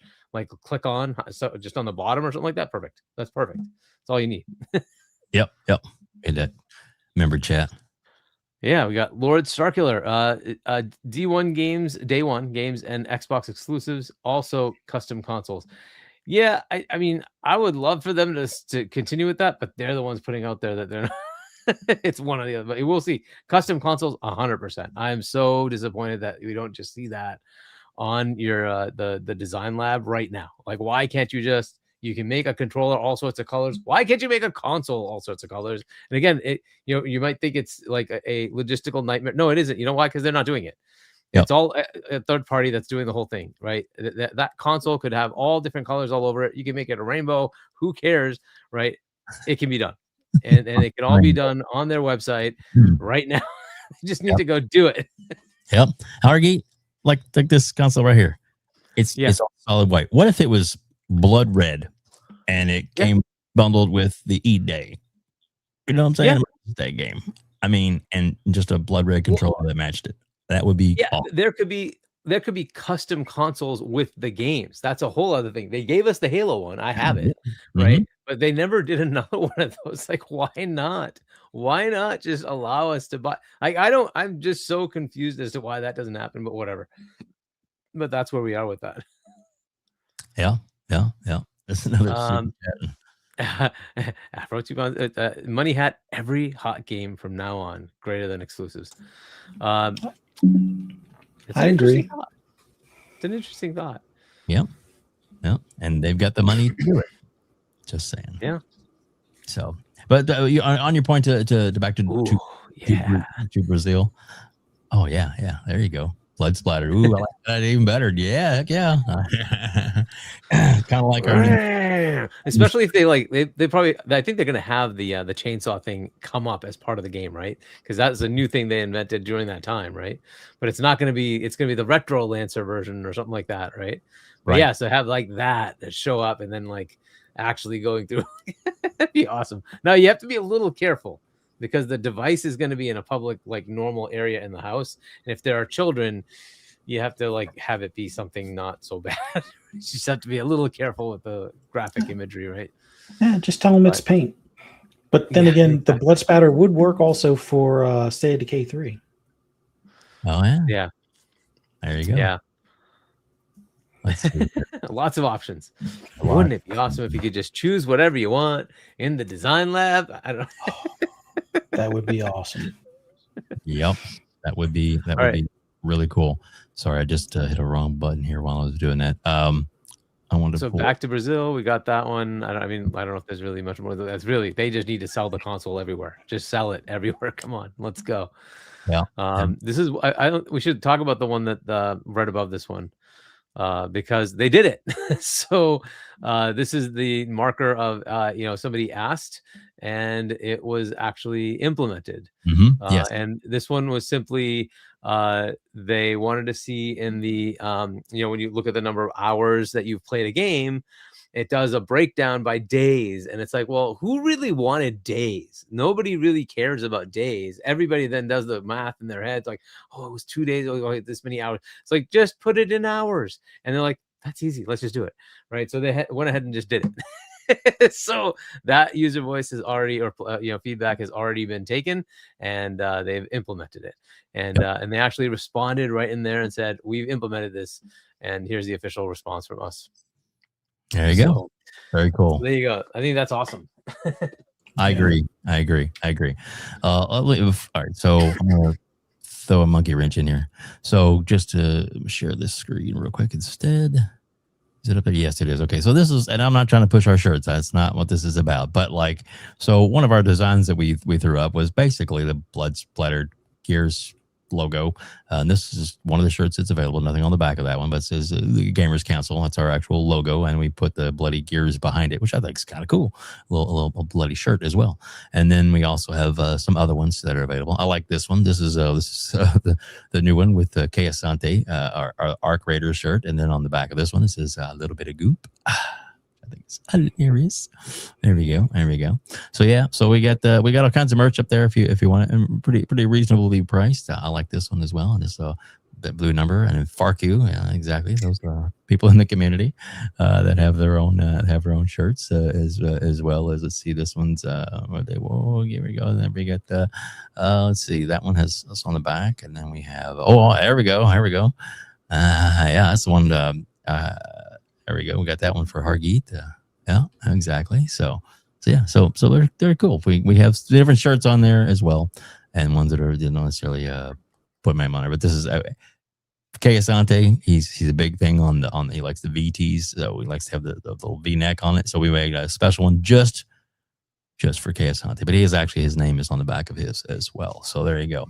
So I don't know. I just wanted to point that out. I just think that's kind of cool that those are available. Through the link in the description, blah blah blah, yada yada yada. Anyway, not trying to push the shirts. It really doesn't seem like it, but you said blood splatter. It just reminded me that we have some blood on our shirts.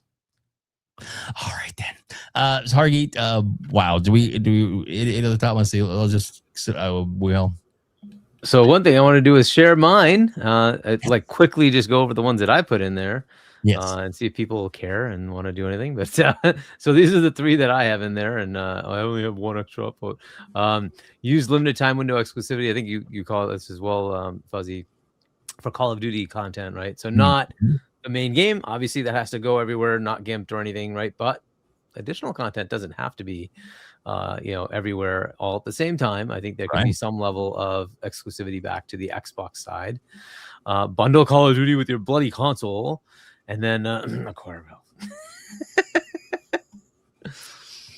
Yep, acquire valve. I like that one a lot. And is it possible? Anything's possible. Yeah. Mm-hmm. Anything's possible. I think they've proven that.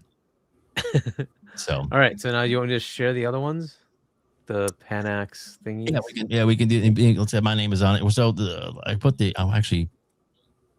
you only I want to put that link in the link in our chat as well, so that people can pull up their own thing if they want to as well. Cut and paste that and stick that in the chat would be awesome. You guys can click through on that. All right. So let me bring this up first. This was the actual story, and it was Joey. That's right, the one and only Joey. There we go. Add to stage. There we go. Boom. So we want to read the top part of that. It's kind of cool. Yeah. Whomever made this site did such an amazing job. OMG, this community is killing it. And these companies should be ashamed that a few people do tremendous work better than them. There is that. I mean, there's a lot of passionate people who make all sorts of awesome things. And it's not like it's the billion-dollar company behind it. It's like a couple of enthusiasts just hack something together, and it's good stuff. So here's WEBDAVE's. I'll let you mess around with it. So yeah. So one thing I want to say, because everybody's like, your gamer score is low as shit. It is. And the thing is, GameStop, it didn't come up here because I think yours is locked, right? It might be blocked. Yeah. Yeah. So I don't know. It didn't come up. Maybe I'll refresh and see if it actually works. But yeah, that is your gamer tag, right? 22,000. Yeah. All caps. WEBDAVE. Yep. Okay, there we go. Now we got that. Yeah. So I know that people are like, that number's awful low. Well, I'm not an achievement whore. I can't help that. A big shout out to Mr. Boomstick, though. He just reached his million mark this week. So congratulations to him. It's awesome. And of course, always a shout out to the man who did it first. The man with the He did not do it first, by the way. We didn't. We did it at no. Right? He got that. Yeah, something like that. Yeah, there was somebody else who beat him, and got there first. Let's just be they're the first, and then he did that on stage with Phil or something like that. Yep. Yeah. Still a good achievement either way. Yes. I guess he's best known for that since that's his monarchy. Yes, the man with the million. Yeah. Exactly. Well, scroll around on that and kind of goes show there's a lot of things on that are cool that I don't necessarily have. I don't think I've got any completions on any of those games, which is sad. I saw Cool Cat Terry, an amazing content creator out there, does a show with Axel in the mornings, every Sunday morning. Good Morning Xbox, and her score is over 200,000, and she has like just a shit ton of completions, and they're actually highlighted different and give a different sound effect and everything when you go over it. So it's kind of cool.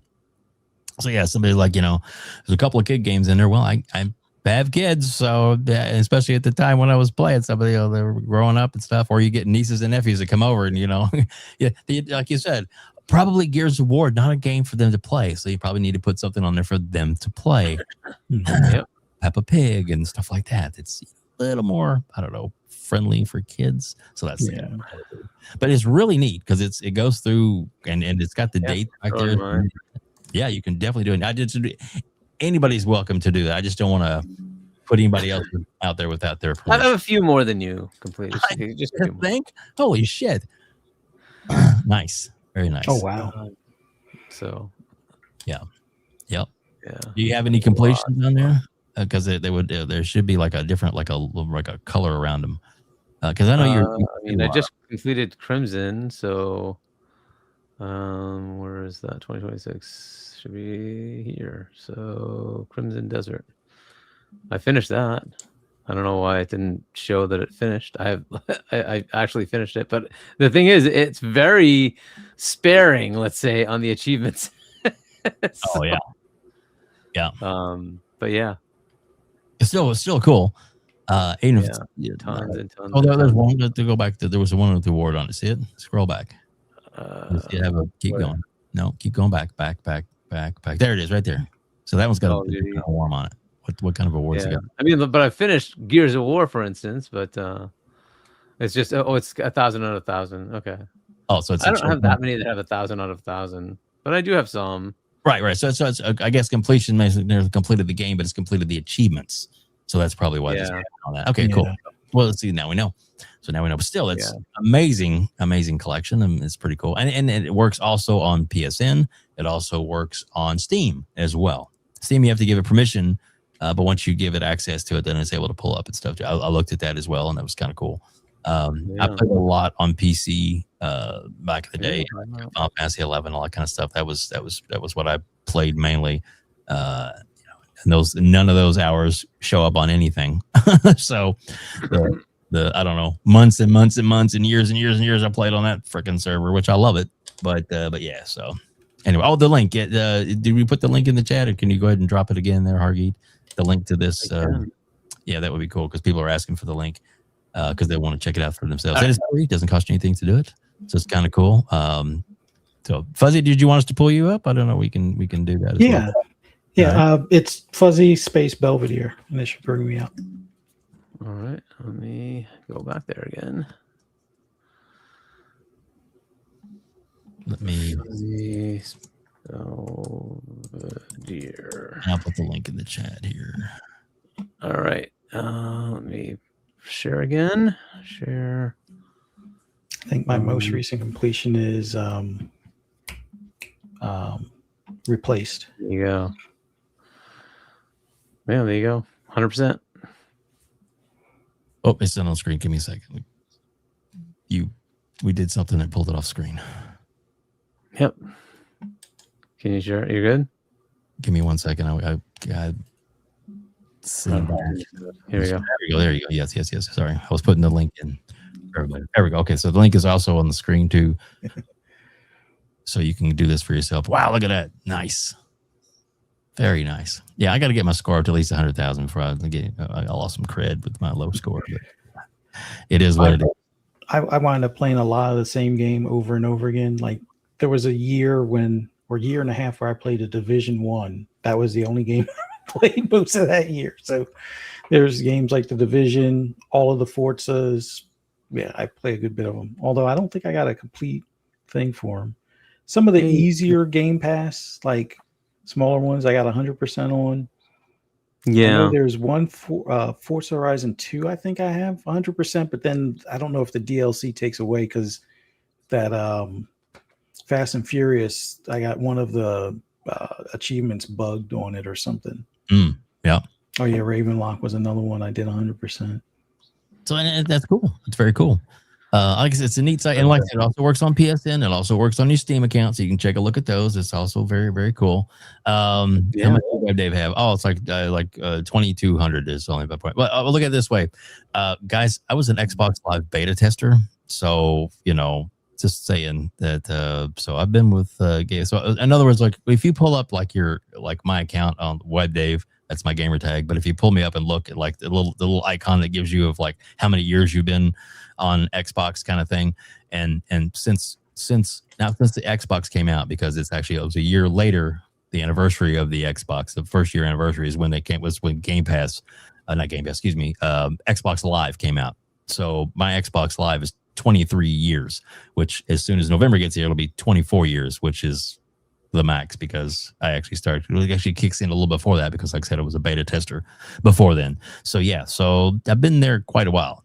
Now achievements and stuff, no, I never was an achievement person, so sorry if that makes me look less of a gamer, but I got my own show, so you figure it out. Alrighty then. All right, so I get a lot of hate going like, you're not a true gamer because okay, cool, fair enough. I'm gonna go be at FanFest. I got an invitation to go. Did you? Just asking. I don't know where these guys. Yeah. We're also gonna be at Summer Game Fest. We're gonna be there live for that. We're also gonna be at the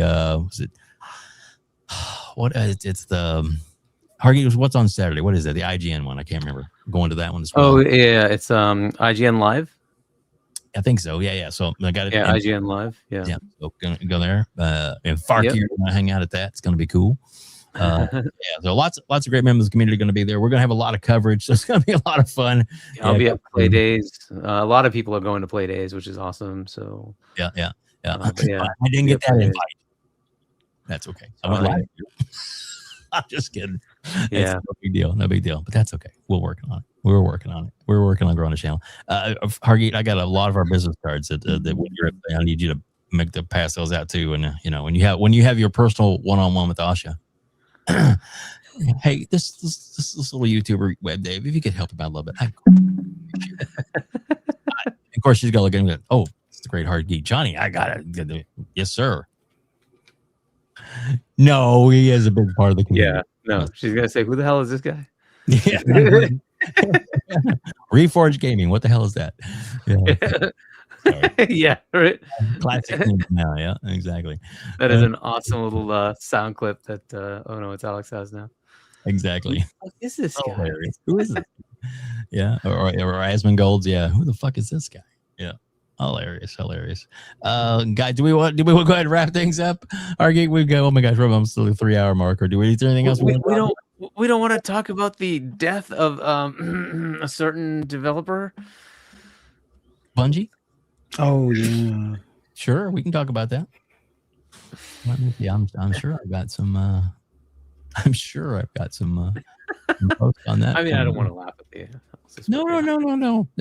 It is what it is. So let's should be share this screen instead and put that up there, and there you go. So if you want to read that little comment, because that's pretty telling right there at the very top. Sure. The Destiny show.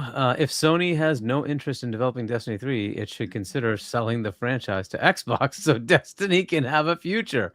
There's little value in letting a major franchise sit unused when another platform holder could invest in its growth and keep the game alive. I mean, it doesn't even have to be Xbox. It could be anybody that has interest. I mean, I don't know, but can the game be made without the team? I don't know. Like, it's an interesting question. Oh, it is very, very interesting for sure.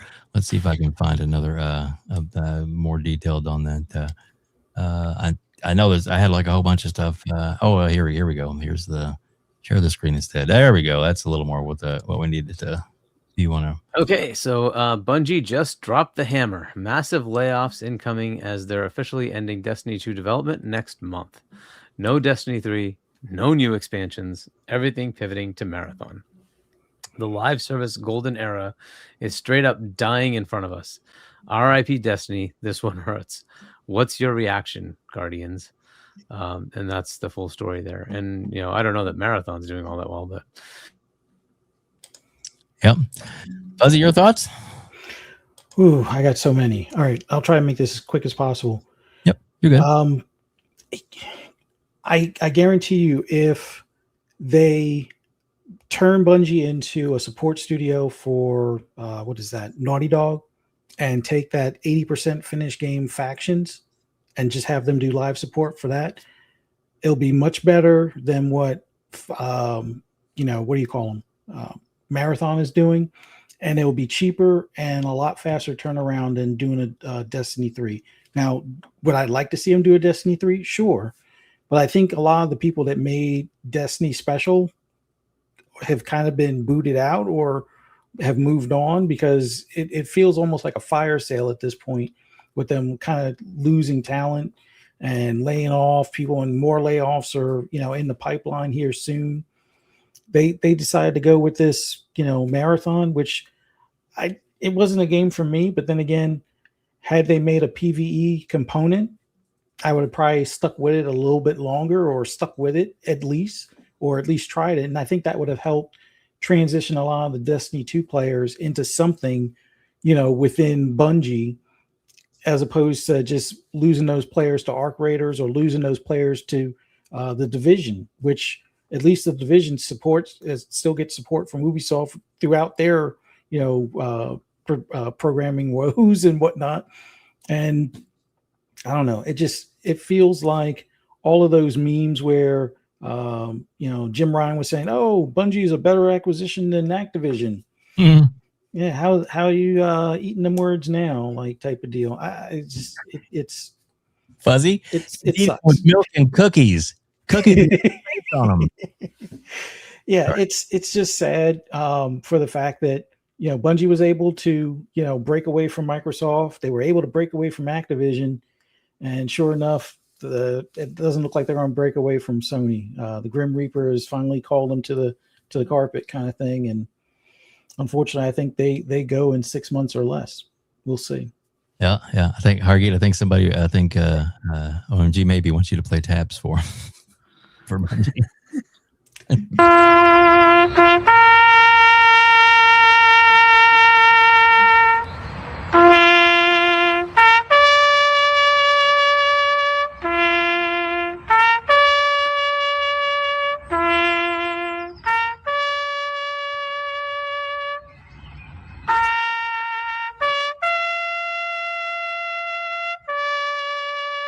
Yep.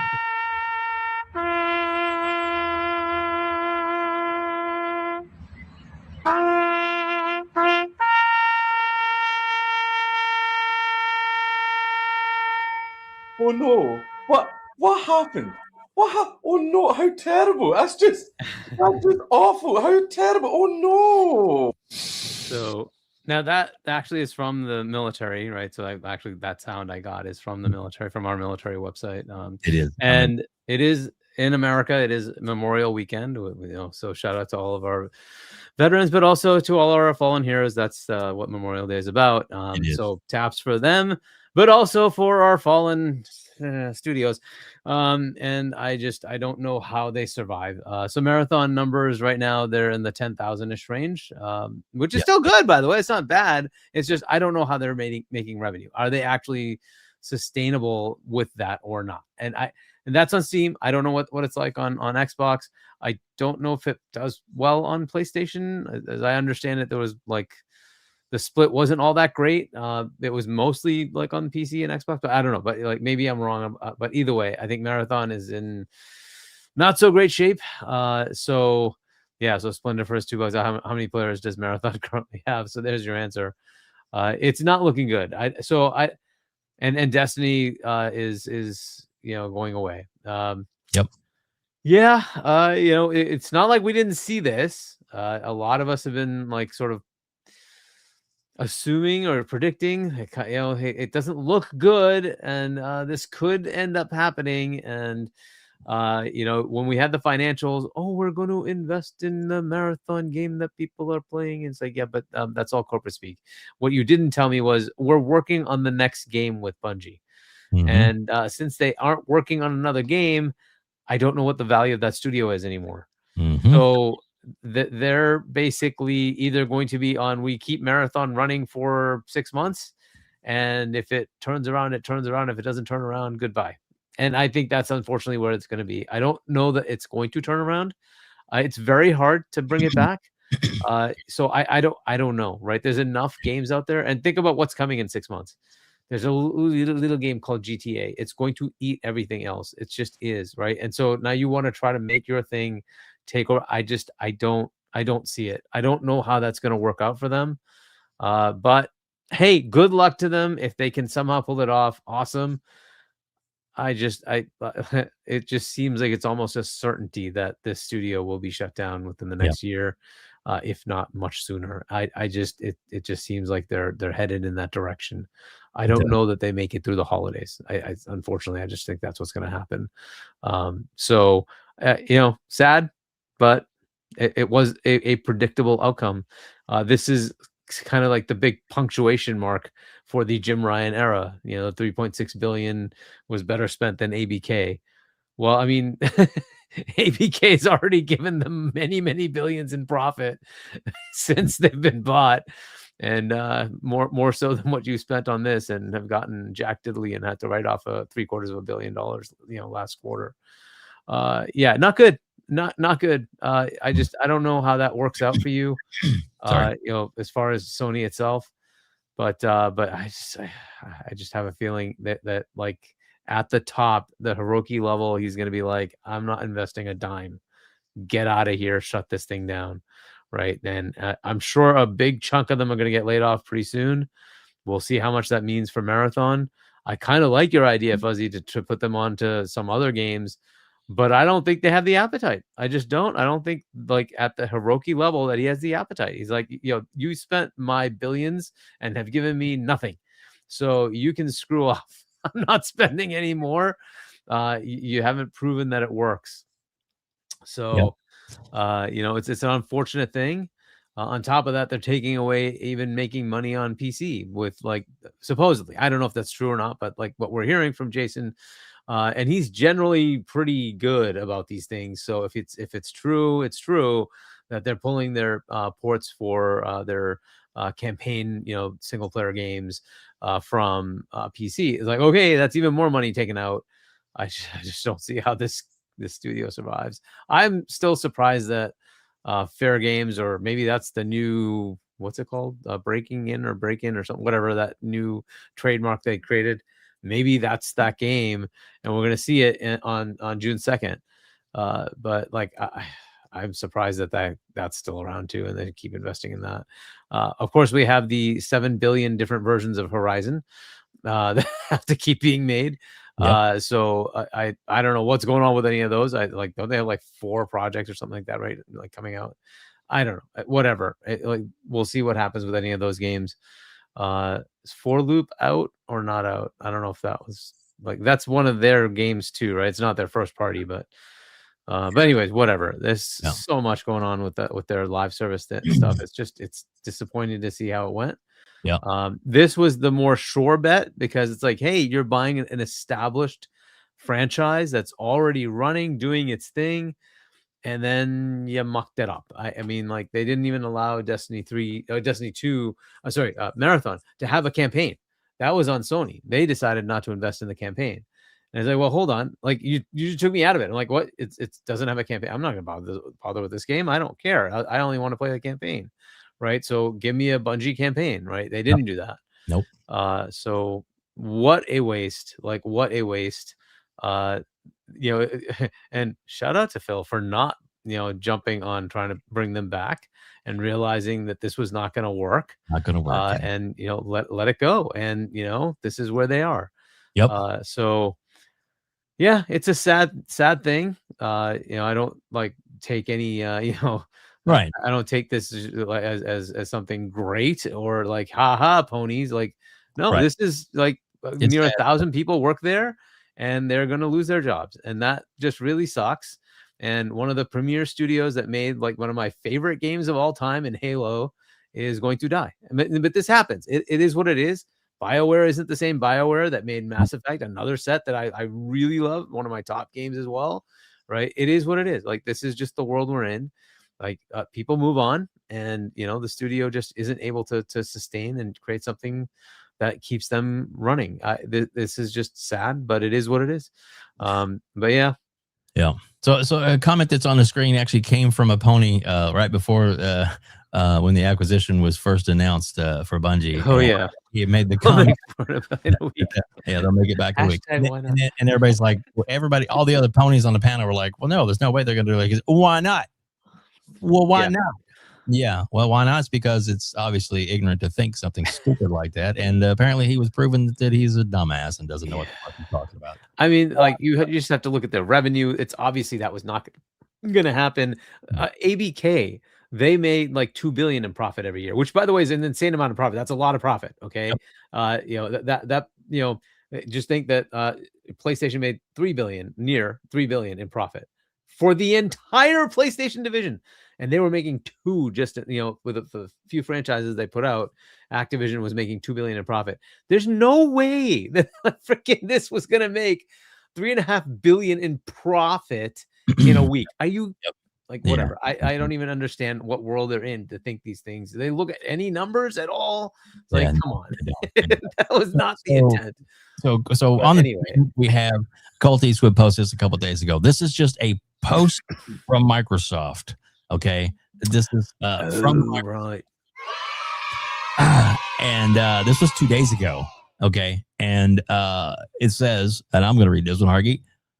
25 million views in less than 12 hours. Okay, which is this wonderful little piece of wish list now, which it's been up there for a while, but yeah. So some people are like, oh, they can't marketing, blah blah blah. Obviously, either it's not locked down yet, or the marketing is open season, or they have the marketing. One of the three.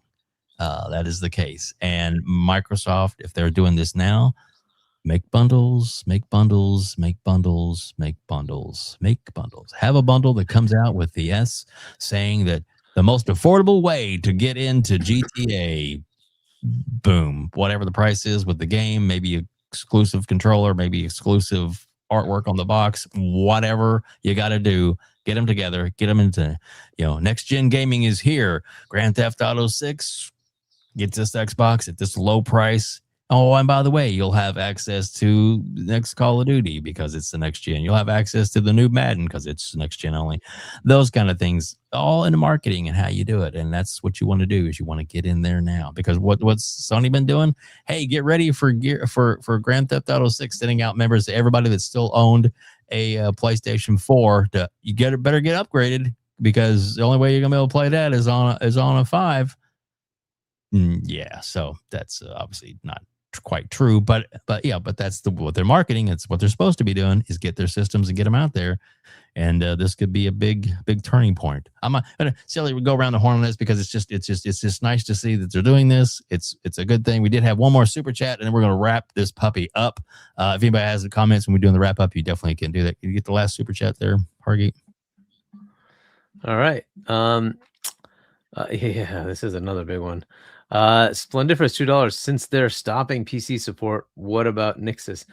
Yeah, I mean, they supposedly be putting their multiplayer games still on, but they're like, what multiplayer games? That's the big question. Like, what games are we talking about, right? So, it's a good question, and it'd be another shame if that studio is closed down, because they're good. They're good at what they do, and like it'd be perfectly fine for them to just spin them off and let them continue to do PC ports for other games. Like, it just, whatever. It sucks, but this is where we are.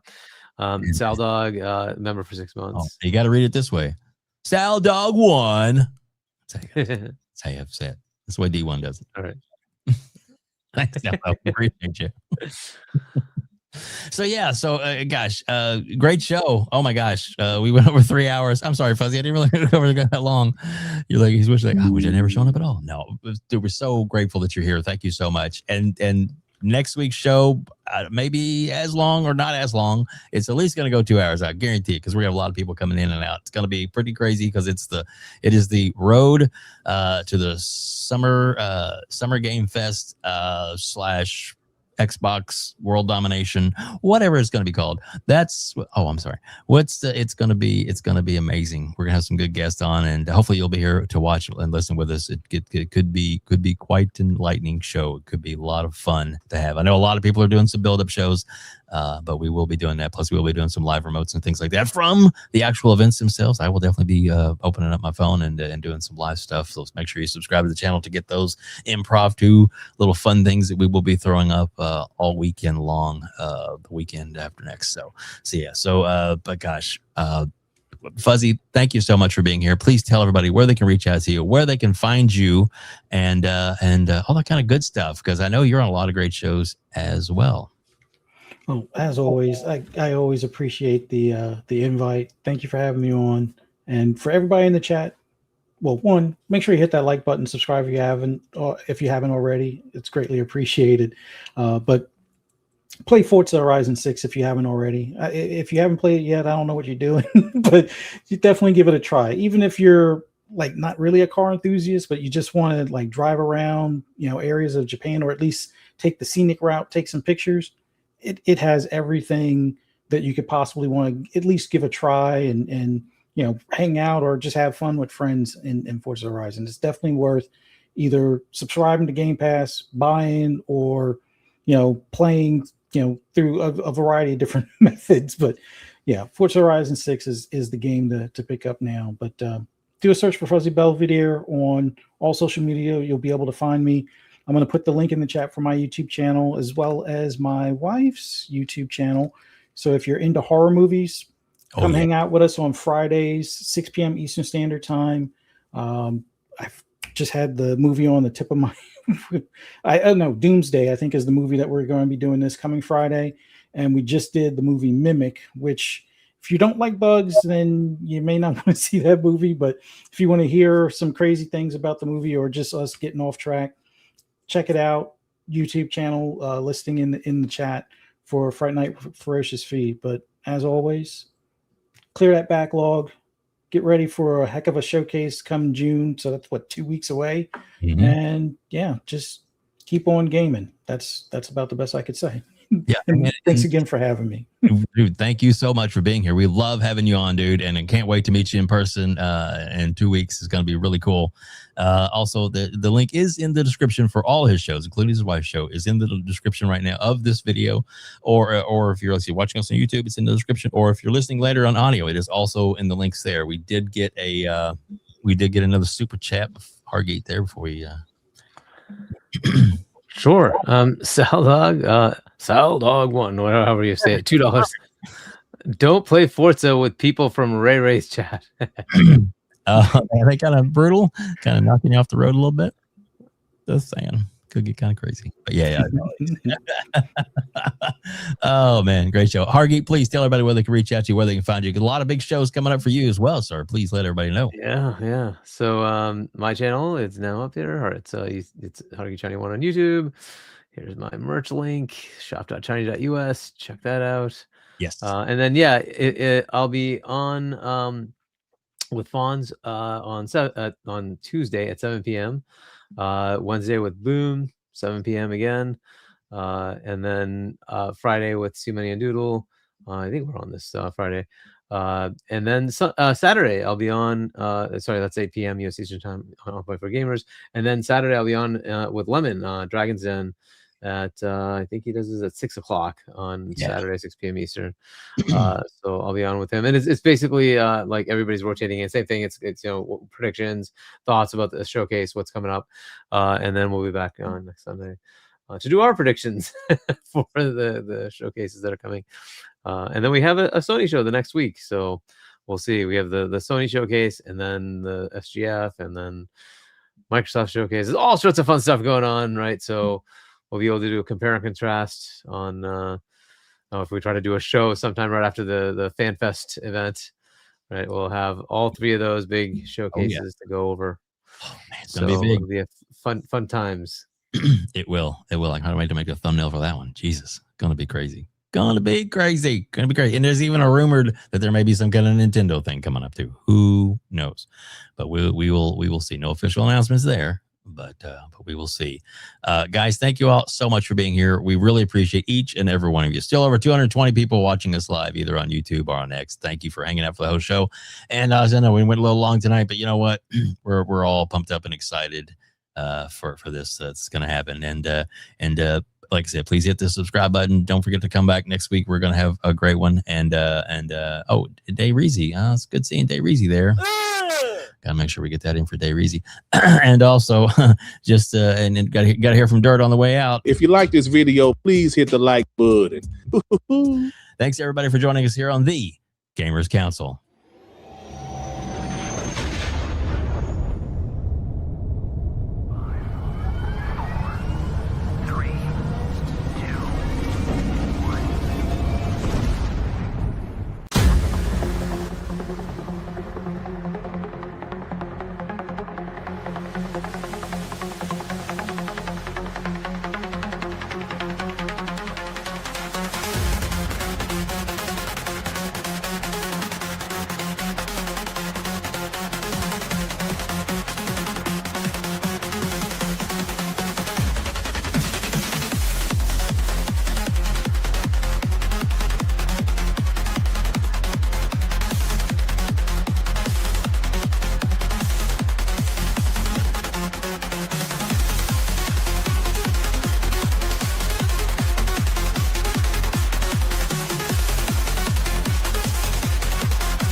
Game over.